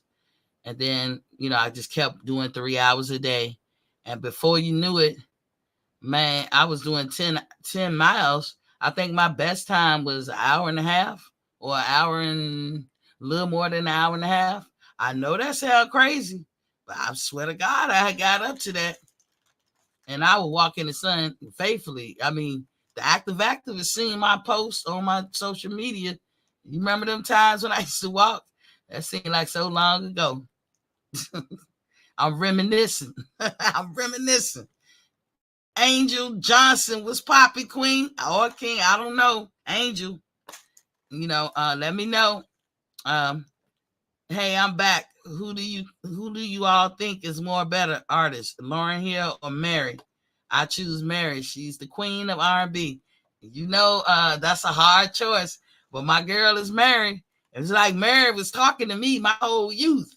I swear, every song I was like, Mary, did you get that shit from me? Every time she came out with a song, I'm like, man, Zach, I'm gonna know Mary. Mary was the shit. My first time introduction to Mary was 1991. We was going to ride horses. I was living in Pittsburgh, and Real Love came on. They released that before they came out with What's the 411 in 92. They came out with that album in 92, but in 91 they was playing it on the radio.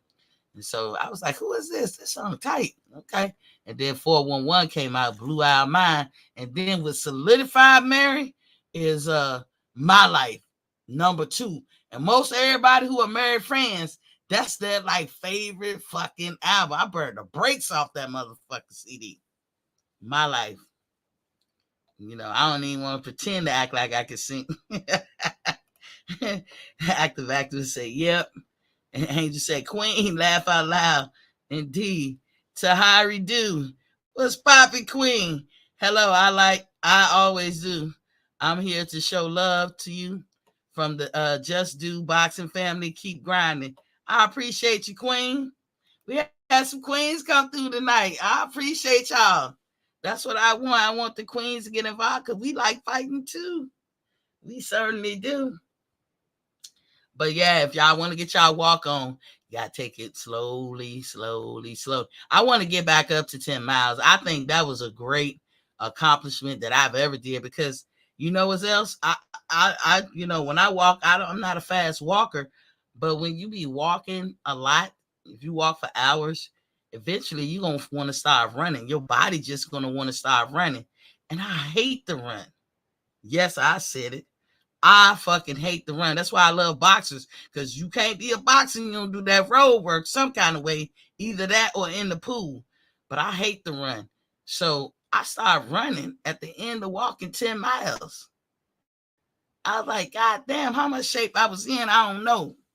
But I ain't, you know, I always tell y'all, when y'all get in y'all 40s, man, I can't say for what specific age, but just like your health take a nosedive. You can recuperate from it, but that's why you want to do all that front loading of getting healthy and shit beforehand, because it's gonna happen to the best of us. You ain't gonna be able to avoid it or hide from it or anything. When you get in your 40s, your health gonna be like do do do do, and everybody gonna have their different health issues, but it gonna take you a minute to get over because you ain't used to it. This is gonna be something like you never been used to, and so I always just put it out there because I wish somebody was telling me. You know, I share a lot of information. People probably like, why you tell all that stuff to you? Because I wish I had somebody telling me. If I'd have had somebody telling me, like I be telling y'all, I don't know where I could have been. Just prepare me, give me a heads up. I always have to walk into shit blind, you know. Tahari Dew said, yes, I'm here for all the good talk. Indeed. Man, I just be walking up and down hills. I can't do no running yet. It's gonna come. It's gonna come, Tahari. It's gonna come. I'm telling you. And like I told y'all in this last week, my dog been sick. She had pancreatitis, right? But she was overweight. Like, and I don't know really why, because we give them the same food. They elderly though, so it could be just their body, you know, making the transformation because they're elderly. My boy dog, he got small. Both of my dogs normally weigh like 10 or 11 pounds. My girl dog got up to 17. She's starting to lose weight now, and then my boy dog dropped to 7. He's small, almost like when he was a puppy. They still healthy, but they, you know, we have recognized that they have kidney issues, so we have to feed them differently. We have to really be on our P's and Q's to prolong their life, you know. But they've reached the maturity age, you know, that they, you know, they either right on the age limit of how long they're supposed to live or past it. And so all we can do is give them dignity, right? But they get sick. And so my girl dog had pancreatitis, man. And I be like, I ain't gonna throw all that money at it, but you wind up doing it because they've been with you so long. And let me tell you, whew, that mess coming out her butt. But she has to lose weight. And so, you know what? Me and her could do it together. I'm a supporter. And we're gonna start off small. We're gonna walk to the corner and come back and maybe do that 2 or 3 times. And just every day add an extra lap or whatever, you know, and see how we do. My goal, honestly, is to walk 10 miles again. I loved it. As long as like, somebody asks about Mary J. Blige, give me some Mary J. Blige, or better yet, my favorite to walk to is SWV. I got my little what you call it, MP3 player, nothing but SWV albums on it.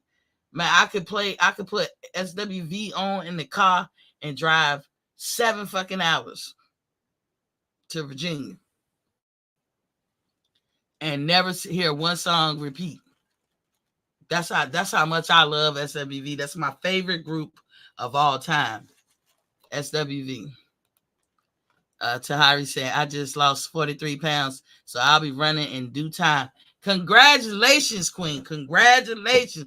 Y'all help me congratulate the Queen. That's a lot, and that's a big game. And that's a hellified accomplishment. Good on you. Good on you. That is phenomenal. Keep up the good work. Let's show our black excellence by getting in shape. That's why I say drink our water. Drink our water. Yogi is in the building. Was Poppy Queen? She says stopping by to show support. Indeed, Yogi. Indeed. That's why I be telling, I always start off the show with water. You drinking your water?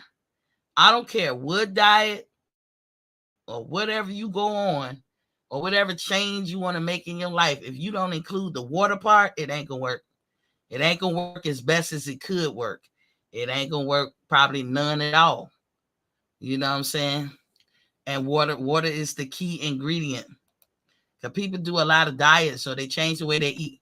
Some people got, like for me, I do the Find the Health in You thing on Sundays, but we talk about changing how we eat for health, letting food be our medicine. That's the kind of kick I'm on. So like when I help people to drop pounds or whatever, a lot of ladies who come to me for help, they ask me to help with weight loss. But I tell them I'm here to help find the health in you. Because if we do that, I'm going to tell you, a healthy body, a healthy you will be in shape, period. And it ain't got nothing to do with exercises.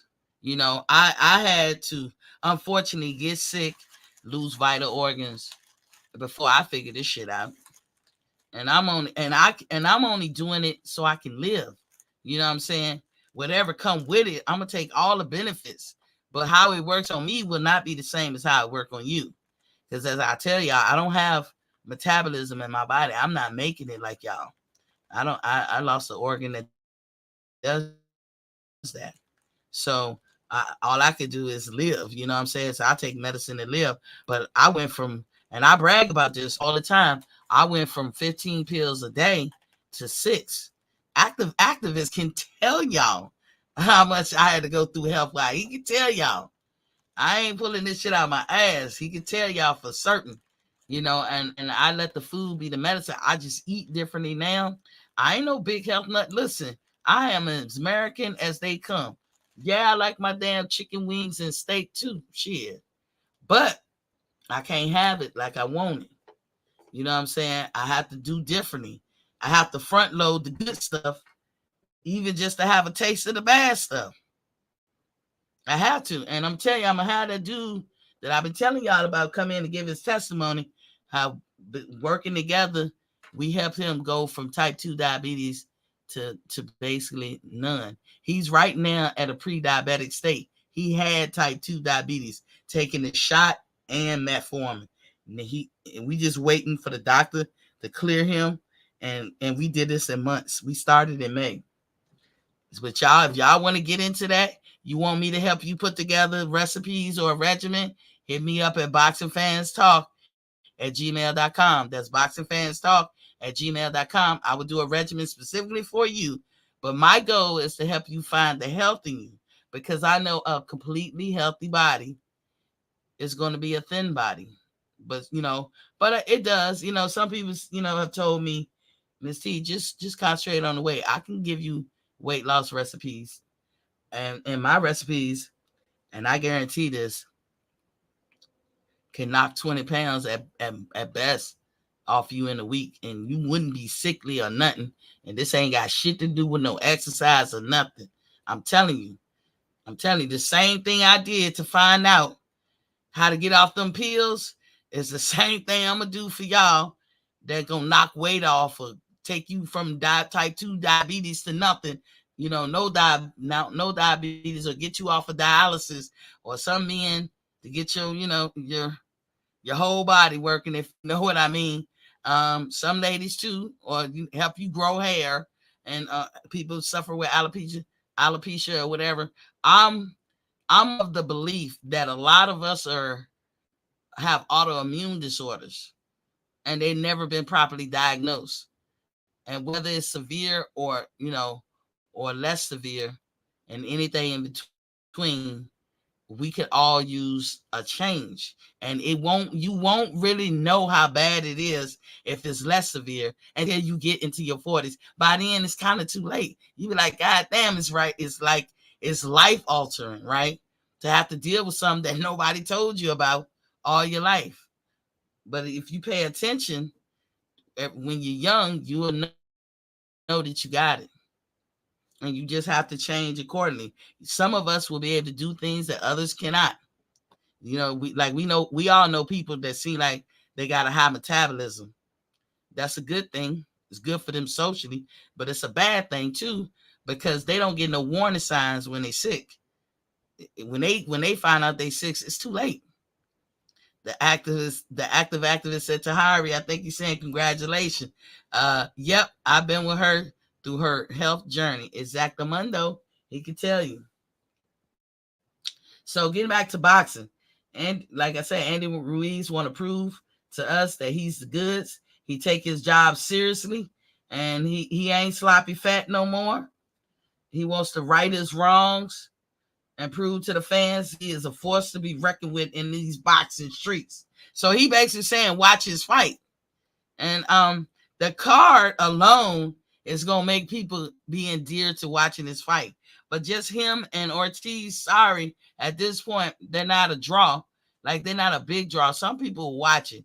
Me, last year, I'd have bought it. I support all boxing. Always have. But, Tim Smith, shout outs to Tim Smith. He made me realize that fuck PBC. I can't with PBC. I got to pull back a little. But anywho, moving on to the next story. Isaac Cruz is coming up in the world. Y'all notice that? And y'all know I've been bragging about this dude since last August. He coming up in the world. What a difference a fight makes. You know what I'm saying? What a difference a fight makes. Him having that fight with Tank has made all the difference in his life, and I'm happy and proud for him. Since his fight with Tank last year, his stock has risen. And that's true. That's a factual statement. Now, folks, they like to tear him down or degrade him because they might not like him. And I wonder, is it because he's poised to fight their favorite fighter in Haney or Tank in a rematch? Maybe they want to feel like he's not a threat. He's not nothing. But do you notice nobody is pressed to fight this man? He pressed to fight everybody. He has shown you he'll fight you on short notice and just give him a whole camp. Oh my God. If he could give you the kind of fight he gave Tank on 2 weeks notice, what y'all think he could do in a whole camp? You know what I'm saying? The reason why I'm talking about it, he recently reiterated that he wouldn't mind a rematch with Tank. And y'all heard what Tank said at the end of their fight, no rematch. No mas. No rematch. He also said that Haney was a boring fighter, but he can get it, if he wants that smoke. Isaac Cruz talk like he the top of the heap, you know what I'm saying? I like it. I don't see nothing wrong with it because he don't say nothing derogatory about nobody. Real talk, this is not the first time that he has said this much. When everyone was ducking Haney before Haney became undisputed, and Isaac expressed that he'll fight, he'll be his Huckleberry, and now he reiterates his desire to fight people like Haney or Tank or whoever they want to say is the top dog. But it's the way he said. He doesn't talk with hyperbole or real expressive, like he trying to put on the show or nothing. He don't do that. He talk in a way that's like it's a matter of fact. And people can dismiss him because it's not like he running to the cameras. People run into him more so now than he was at all. But he ain't running from it. He carries, he always have an interpreter now. I noticed that, people try to act like he's not on their radar, and I wonder why. I don't know why you wouldn't think he should be on somebody's radar. He put forth an excellent performance when he fought Tank last year. And like I said, y'all heard what Tank said. No more. Nope. No mas. I ain't rematching him. And as far as Haney goes, Haney always have the saying, they say everything but let's fight or whatever.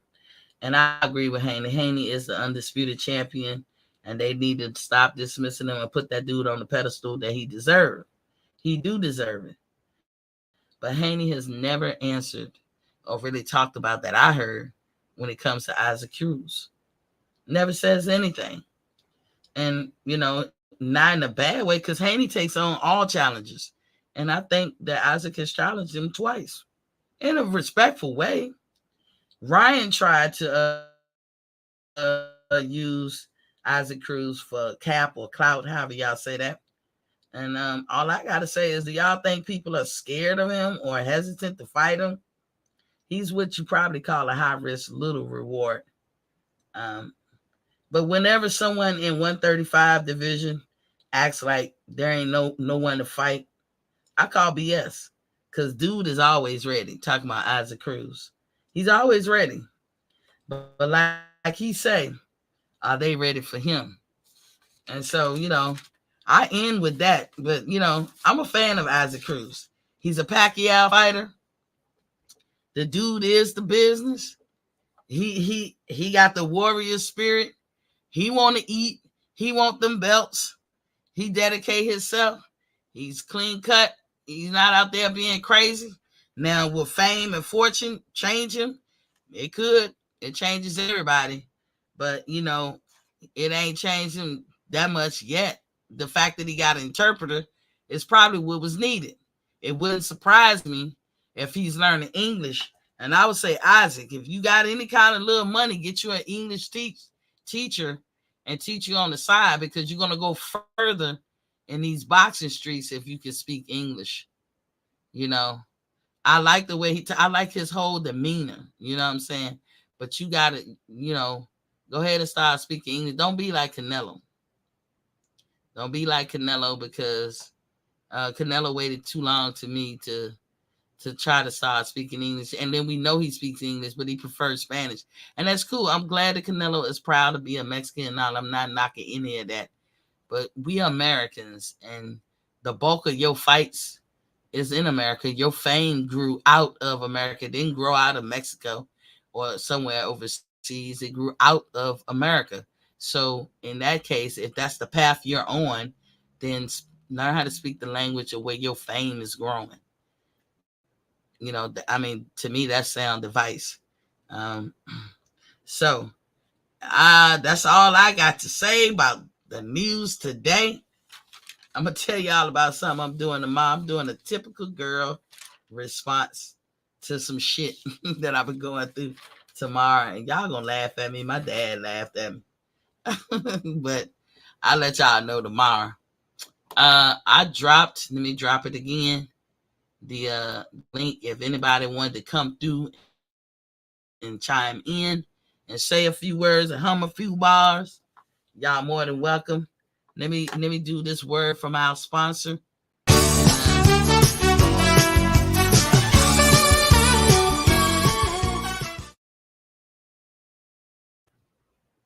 Did y'all catch it? A lot of people are like, what is that about? Y'all got to catch it. If to all the ladies, thank you for coming through. Please hit that subscribe button if you haven't already. Please hit the like button if you haven't already. Once you subscribe, you already locked in. You don't have to subscribe no more. You can hit that notification bell. It'll let you know when I come on. Just so y'all know, I come on Monday through Friday, 7:30 p.m. Eastern Standard Time. Sometimes shit happens. Like yesterday, I couldn't get back, quick enough. And so I'd rather come to y'all with some actual factual than the bullshit y'all through. Extra O, aka 2 Chainz. What's popping, King? What you got on? Miss T, what's popping, Queen? How you doing? Nothing much. Sitting over here sipping on some sipping on some water. Man, I've been doing a lot. I got a lot going on my side, so I've been doing a lot. I've been listening to you though. I just wanted to pop in just give you a word or something before you get off and stuff like that. Just holler at you before you go. Yeah, I appreciate Ain't it. really, yeah, I ain't really had, and I just wanted to jump on to holler at the queen before she got off here. I know I've been doing a lot of moving around. I've been doing a lot. I got a lot Yeah. going on my side over here. I be thinking like, for real extra. I'm like, what lesson? I'm all about taking the lessons and some shit. But boy, I've been on the ropes in life, you been, you know. I've been on the ropes, you everything. talking about what all been going on and stuff? Yeah, if it ain't one thing, it's another. Like tomorrow, Yeah, I'm yeah. selling my car. I can tell y'all that much. Y'all ain't You believe you why. you selling you selling your car tomorrow? Hmm. Why you selling your car, T? If you don't mind me asking. I'm gonna have to tell you. I'm gonna say that for tomorrow because Are I you know gonna y'all say gonna that for laugh. tomorrow? Oh Y'all gonna my say, goodness. yeah. See Ah, what the world going on ah. around here? You say I you know, selling man. your If it car? when it rains, it pours, and I Yeah, love this car. But yeah, hey, yeah. Right, I'm gonna let right. y'all know tomorrow. I don't want to jinx myself, but I'll let y'all know tomorrow. And I'm gonna let y'all get a good laugh at me. But you know what? Miss C always You say laughing you in don't the want to head jinx because yourself. So if you saying you don't want to jinx yourself, that means it's something got to be positive happening too. well, it's gonna be positive to me how I choke this chicken, because there's 1,000 ways Right, to choke the chicken, right? But right. like whatever be bad, I turn it to good. Like There you go. that's why I don't be about some shit. Like when my AC went down, motherfucker, I found a way. I ain't listen. Yeah. I was not prepared for nothing to happen in the month of August. I was like, God damn, this is not my year. But I know a lot of people will probably break down on some shit. Like, I mean, it was one thing after another. I'm saying 4 or 5 crises. I mean, seriously, like I said, I'll be lucky if I can see the Earl Spence and Bud Crawford fight on TV. Now I know I ain't going to it. But And I'm gonna laugh they about it, like man. and that's the thing they Hmm. say. When it rains, it pour. But when life throw you lemons, make lemonade. And so that's the thing about Exactly. us. You remember what we had talked about a while back. And we had a little discussion. I think about probably when I was on there about 4 episodes ago or whatever. But we was talking about the struggles of how we came up and all that type of stuff like that. And we just talking about life period. And I was just telling you like Right. how I came up and in the hood and stuff, but I didn't never get to the part, how my grandma raised me because my mom she was on drugs and stuff, but my grandma raised me. Thank God for her. God bless the dead. And went for that woman, me and my sisters and we'd have been in the system, but she raised us on welfare, man, and we stayed in the ghettos of the ghettos. When you turn the lights off and turn it back on, roaches everywhere. Roaches everywhere. Yeah. But that woman, Yeah. she did the Yeah. best with what she had, and she I know she was struggling because she didn't have no help. My mom was out there in the streets. You know what I'm saying? She was out there in the streets. So, Mm-hmm. I call it a strong woman. You know what I'm saying? And I look at that as a woman that, to this Mm-hmm. day, man, I thank her because me and my sister, we could have been well in the system, but to this day, man, I thank her because she Mm. did a lot with a little. She made a lot out of a little. So, Right. we come from strength. We come from strength, Miss T. So whatever the cards you getting dealt, man, you gonna get through Mm. whatever. Yeah. Yeah. You gonna get through whatever. What? This is what I be thinking about.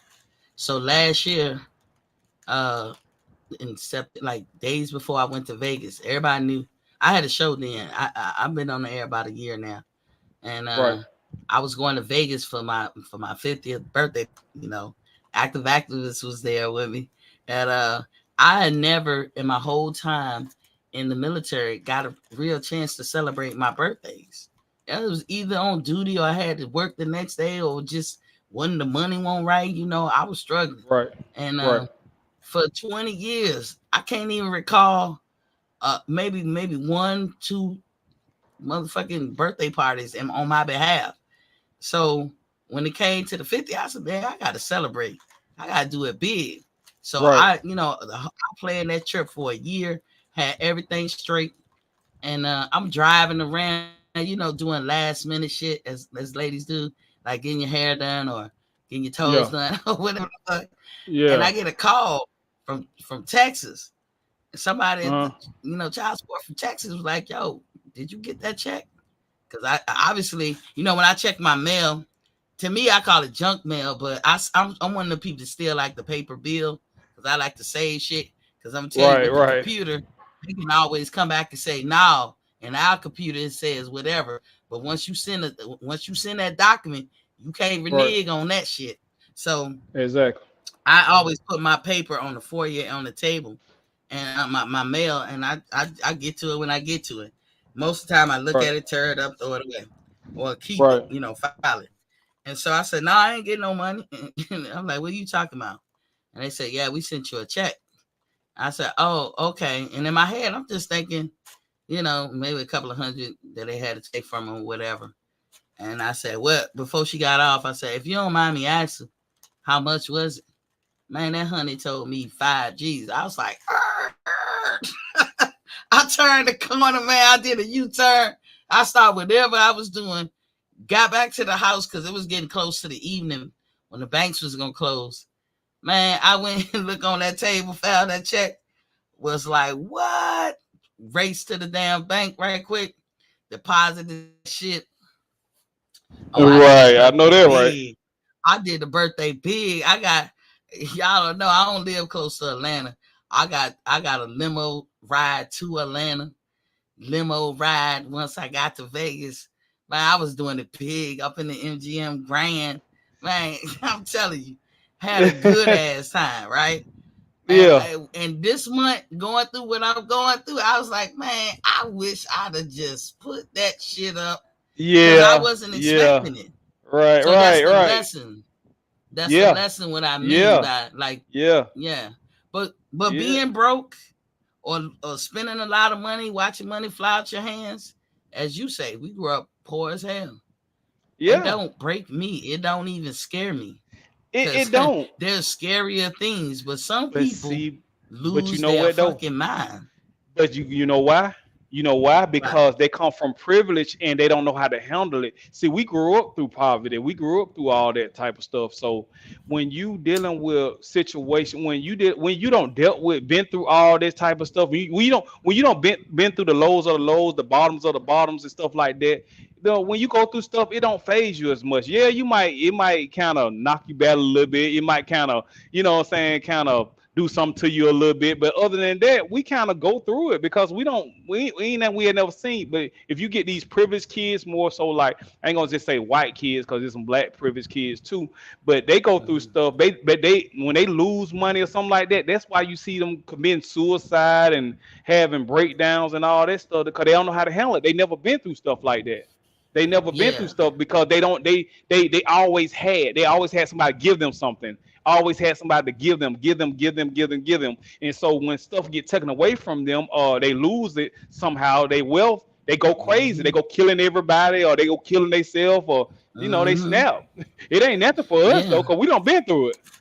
Been through it. And like when your normal is like at the bottom, and you Uh, think that's just normal, like growing up poor. Like yeah. that's what I mean. Like just because you poor don't mean you can't be happy.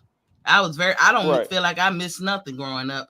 I don't feel like, I don't regret nothing that we went through growing up. You I know, don't either, I Miss can tell T. you there's days school fed us. I feel that way.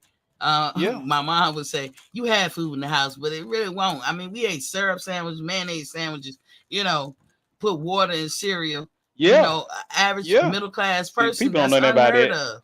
Yeah, People they don't don't know know nothing nothing about about that, that. boy. And bugs. and, I mean, we kept a clean house, but I remember when you living in apartments, whatever that neighbor's doing is what's gonna come on you yeah, too. it's gonna And come on. so Yep. we had bugs and shit too. Mhm. And Mhm. it's just it's you find the happiness. Everything we did, it had to be free.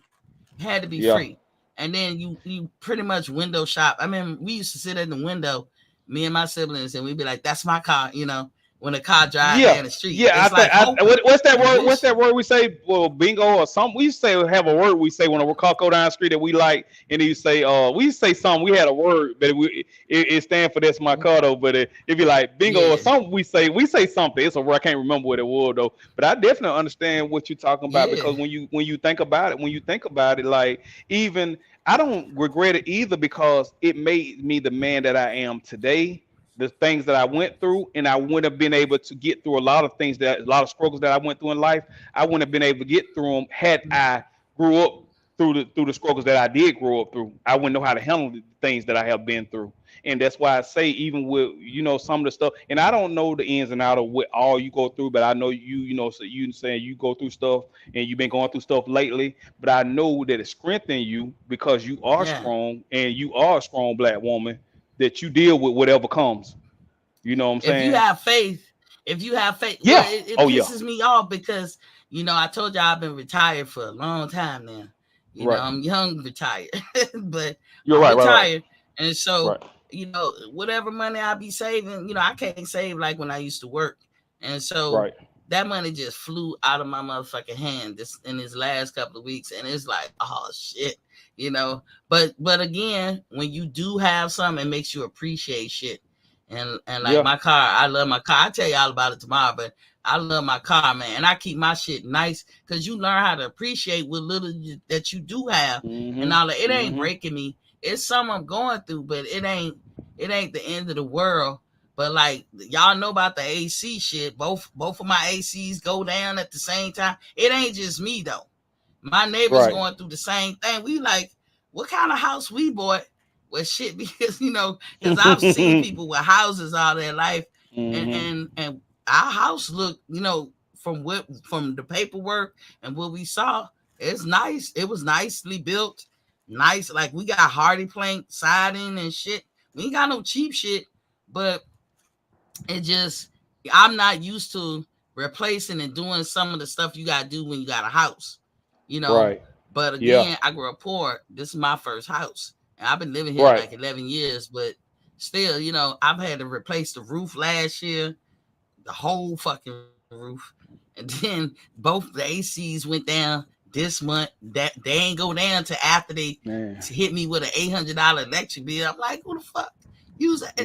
Right. $800 worth of electricity? Right. Just stupid shit. And again, I'm retired, so I get retired pay.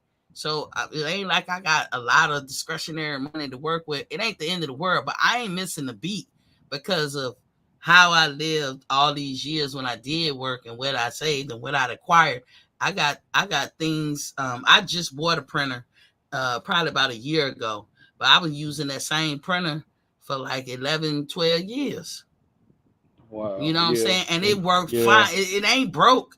I just thought it Right. was time for an upgrade last year.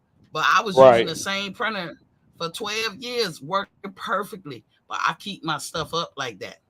You know what I'm Right.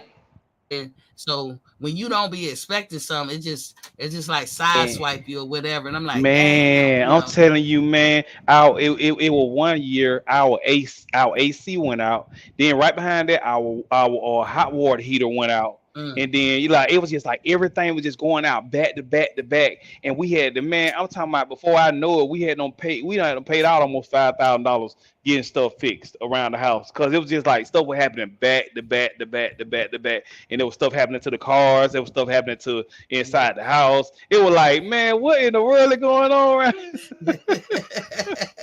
Yeah, look, Yogi said the pains of being a homeowner. I wouldn't change it for the world. Me either. Me Me either, either, because me I either, love being me a either. homeowner. I But love it but too. it's I just love it too. it come It's tough. It's tough.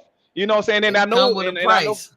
yeah, and I know it's tough when you going through it because I know like you're dealing with. I mean, far as I know, you're dealing with it by yourself.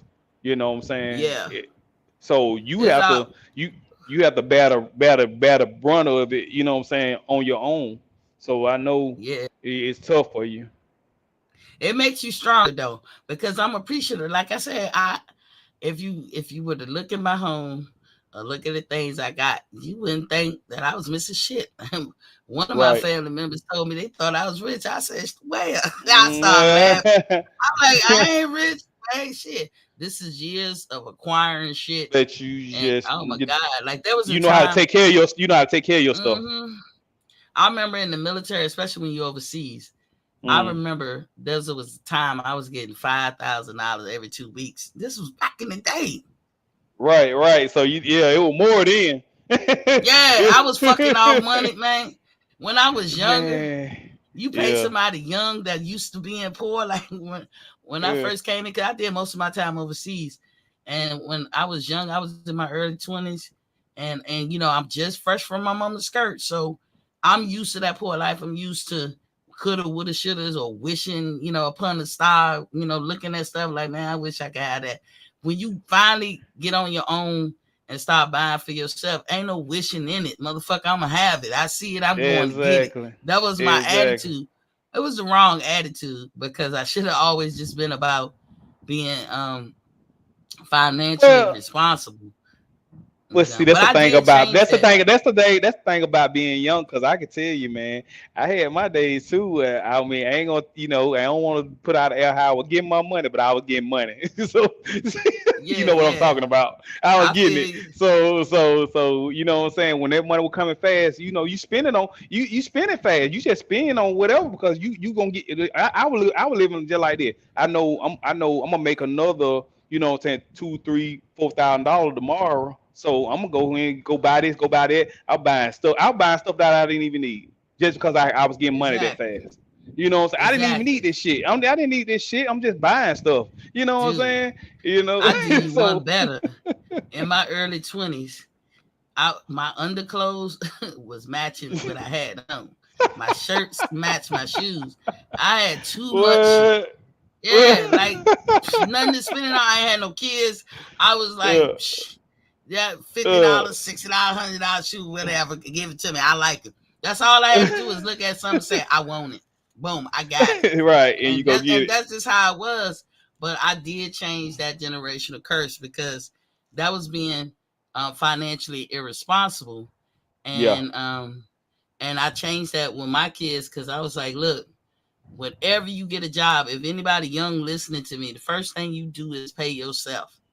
You pay Mm-hmm. yourself. Maybe you start off with 5% or 10% of whatever you get paid. Whatever that paycheck is, you take Right. 10% off the top, you put that Right. away and don't touch it for nothing. Exactly. You ain't gonna see that money until you 60 something. You might be 20 years old, but you tell yourself, I ain't touching it until I'm 60 something. Cause Social Security might not be here when you get to the age that you need to draw on it.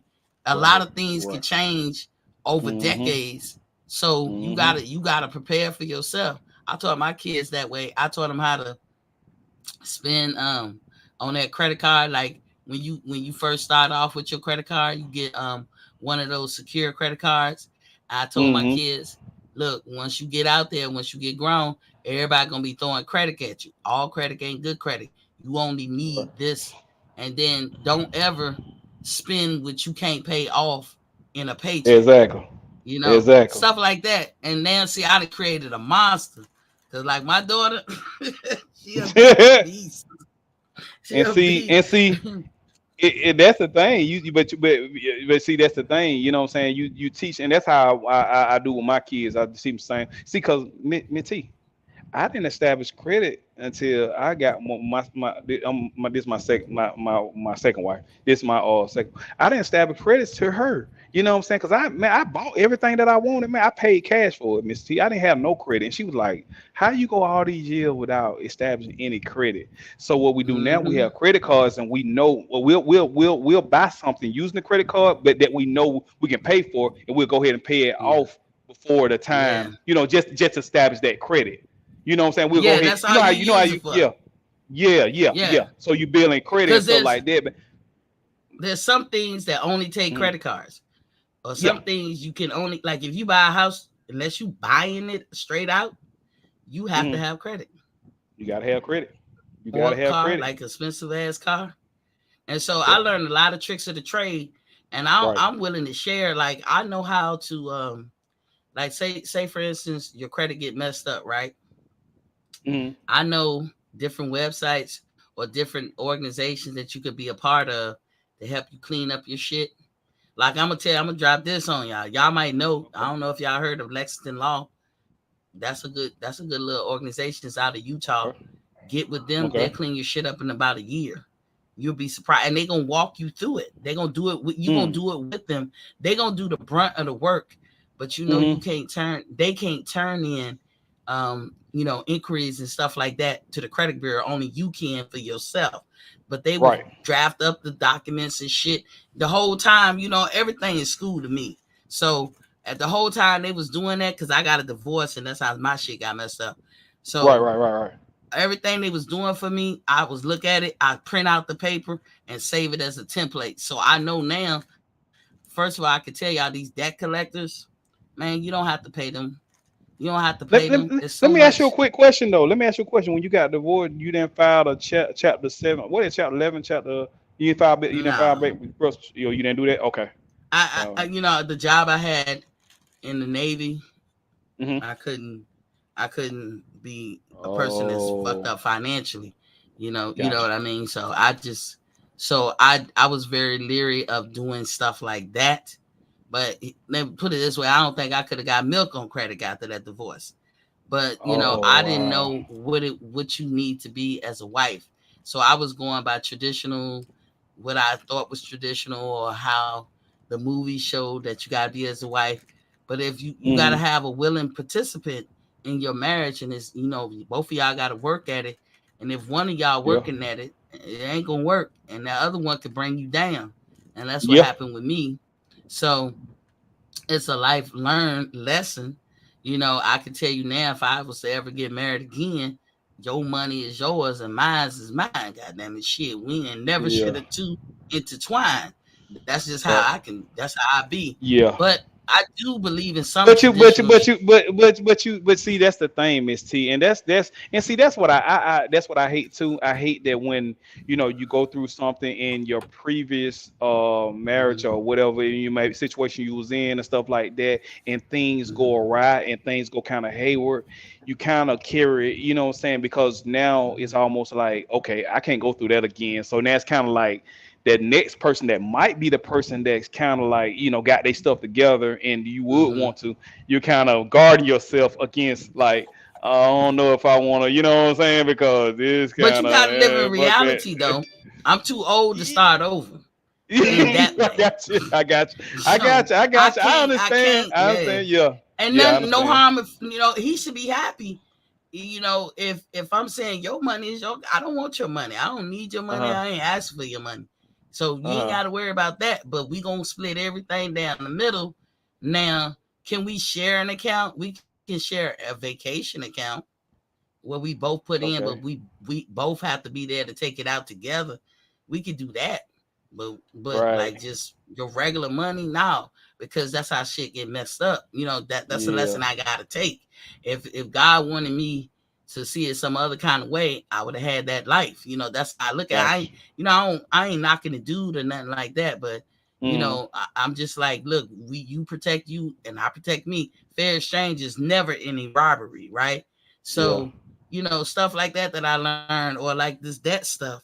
You know, um, a lot of people look at what you call that, the Privacy Act, and they don't Mm. think or know how boss that shit really is. That Privacy Act statement, and it's very protective if you know what it does. What I'm saying, if you don't understand it, then you're missing the boat, because here's the thing.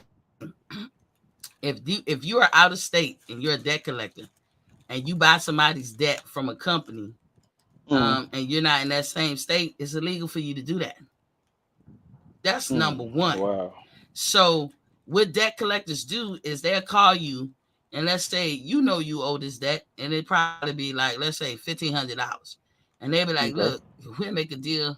You just give us 400, and we'll square it away. And you thinking, shit, $400 versus 1,500. I'll take that shit. Fuck yeah, I can do Mm. that in a paycheck or two paychecks. And what you have to do, not realizing, they're gonna ask you for your name, your social, your address, your number. You know why they do that? Because without it, they don't have a claim. But a lot of Okay. people jump on it and say, yeah, that's a better deal. Let me give them this. And also with disputing, when you try to dispute against a debt collector, they're gonna ask you your name, your social, this, that, and the other. Again, they can't do nothing to you without that information. The Privacy Act tells them that they can't have that information. So although they buy that debt from that other company, they cannot buy. Do they get that information? Yeah, I think they got everything they need on you, but they can't use it, so they can't prove it. So what you Right. do is you write to the credit bureau, all three at the same time, mail your letter at the same time, and say, this is Mm-hmm. an alleged debt. This doesn't belong to me. Can you please remove such and such debt, account number, such, whatever, from my credit report? The credit report, when you write them a letter like that, they immediately remove it. No questions asked. They just remove it. But they only Right. do it for 30 days. They'll contact that debt collector, say you got 30 days to prove that this is that person's debt. How do you prove it? You got to show the original contract. Why you don't have it? Because Privacy Act. Right. They not gonna have it. So Okay. it Okay. stays gone, or some kind they do have loopholes out there. I don't want to make it seem like these people ain't smart. They can't find a loophole, but they'll find a loophole. Some people, but for the most part, they can't. So now that debt is released from your credit report, and you will see instantly your credit report shoots up, your numbers shoot up. Now, what Hmm. if you just want to buy a car and you know you got bad credit? You write that letter, they remove it immediately. You know that they got the goods on you. They got 30 days to prove it. They're not going to answer back in a week or two. Go out, get what you want, because your credit is good now. Then when the 30 days come back and they slap that shit back on you, too late now. You got what you want. You bought your house, you bought your car. You see what I'm saying? Mm. Wow. Yeah, them some tricks of the Yes. trade. Yeah, Yeah. I Yeah. learned it. I gotta go up there and help them out. Let's see. But Yeah, if you gonna keep preaching, I'm gonna keep listening. I'm gonna listen to you on my TV. But okay. if you finna get off, then I understand. I know you finna get off. I gotta go back. I I gotta get feel back you. up here. They I calling me. They like, where you went to? I don't I snuck feel off because you. I was trying to catch you before you had got off the.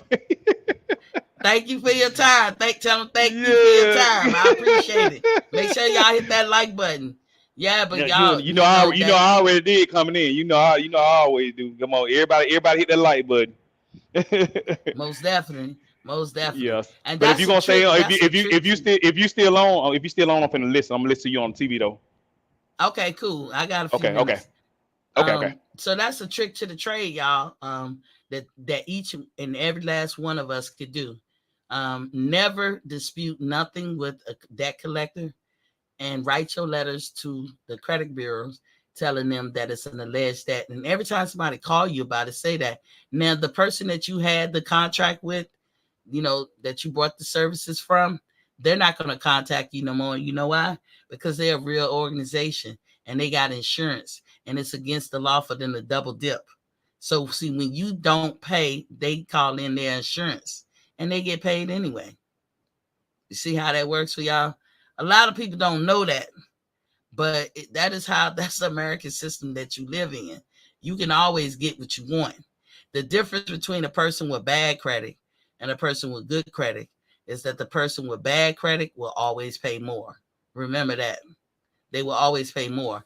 I know a lot of people that be like, oh, I'm not buying a new car because it depreciates values. What do you care if it depreciates value if you're going to keep the car, for a long time?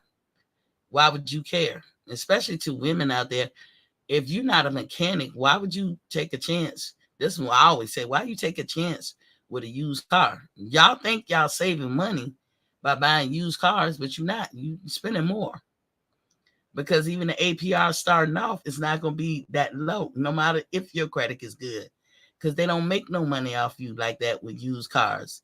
They have to start your APR off high, and then they got compound interest a day, and they find ways to get their money, but you got to find ways to maximize your money, and you can. That's a little nugget I wanted to drop. Also, I said this before. If you have a product that you already bought, i.e., your house, your car, your air conditioning units, like I just found out, Never hire nobody who works on commission to come replace, repair, or fix or service anything that you already have. Don't do it, because by the nature of the situation, they're gonna make your problem bigger than what it is. If they gotta sabotage your shit just so that they can get you for a lot of money, they will do it. You want to buy, or you want to get with people who get paid by the hour. So in case in point, like my air conditioning people, I had to learn the hard way. Oddly enough, I did get a refund. They refunded me half my money from the first people that I called out. They were like a franchise company, and dude came out, and he absolutely overcharged and tried to sabotage. I had to let him go, call somebody else in, and wound up paying less than what I paid him to fix both of them. With the first guy, I had to pick one air conditioning and be like, well, fix the one that's upstairs because that's where we are the most of the day. And yeah, he tried to get me. Tried to get me. Now I ain't gonna say tried, he did get me for some of the stuff that he did. But I talked to the manager, and I talked in a nice voice. I wasn't mad. I let some days pass by. Um, and I just used certain things in my arsenal to get me an outcome that I like. I didn't know if he was, return my money or not. But I just, I just gently explained to him how I think they got over on me, and what he charged me versus what normal folks would charge. And the guy said, "Hey, would it help if I refund you half the money?" Hell yeah, it's gonna help. It's gonna make me happy. You know what I'm saying? But he didn't have to do that, and I didn't know the outcome of what he was gonna do. I didn't even get a chance to get around to telling him what I was gonna do, which was report him to Military Consumer Affairs, and he would have went on the hit list. And around here, that's gonna really fuck your business up, because this city that I live next to, and all around this whole 2 counties and stuff, filled with fucking military folks and military retirees and people that work for the government. So when you go on that hit list is for all government workers. And what it's gonna say, if I was you, I wouldn't fuck with them. I'm putting my stank on it, how it was said, but basically you're gonna be on the hit list, not to be, don't fuck with them. And then you're gonna watch your business dwindle. He didn't want that. He knew by me saying retired military, he knew that was coming. And so he did the right thing for his business. And he can't come back and say he didn't overcharge me. Because the second person came in. I'll give you an example. I had to get 8 pounds of Freon put in my shit. And dude actually found the leak. This new scam with, we got to do a diagnostic. You know what I'm saying? When you go to try to get anything done these days, they be like, we got to send our own techs out to do a diagnostic. To me, that's a scam. Because one, if they don't fix it completely, did the diagnostic work, but you paid for it? That's how you going to be feeling after the fact. You paid for this diagnostic, and then they didn't fix everything. They be like, oh, I didn't see that. What you mean, oh, you didn't see it? Your machine, you build that shit up, or you put that shit out like your diagnostic test gonna tell everything. And it didn't tell everything. So why the fuck, am I paying this? You know what I'm saying? But they won't talk to you. They won't give you no quotes or anything. So they come and diagnose your shit. Maybe that's all you want them to do.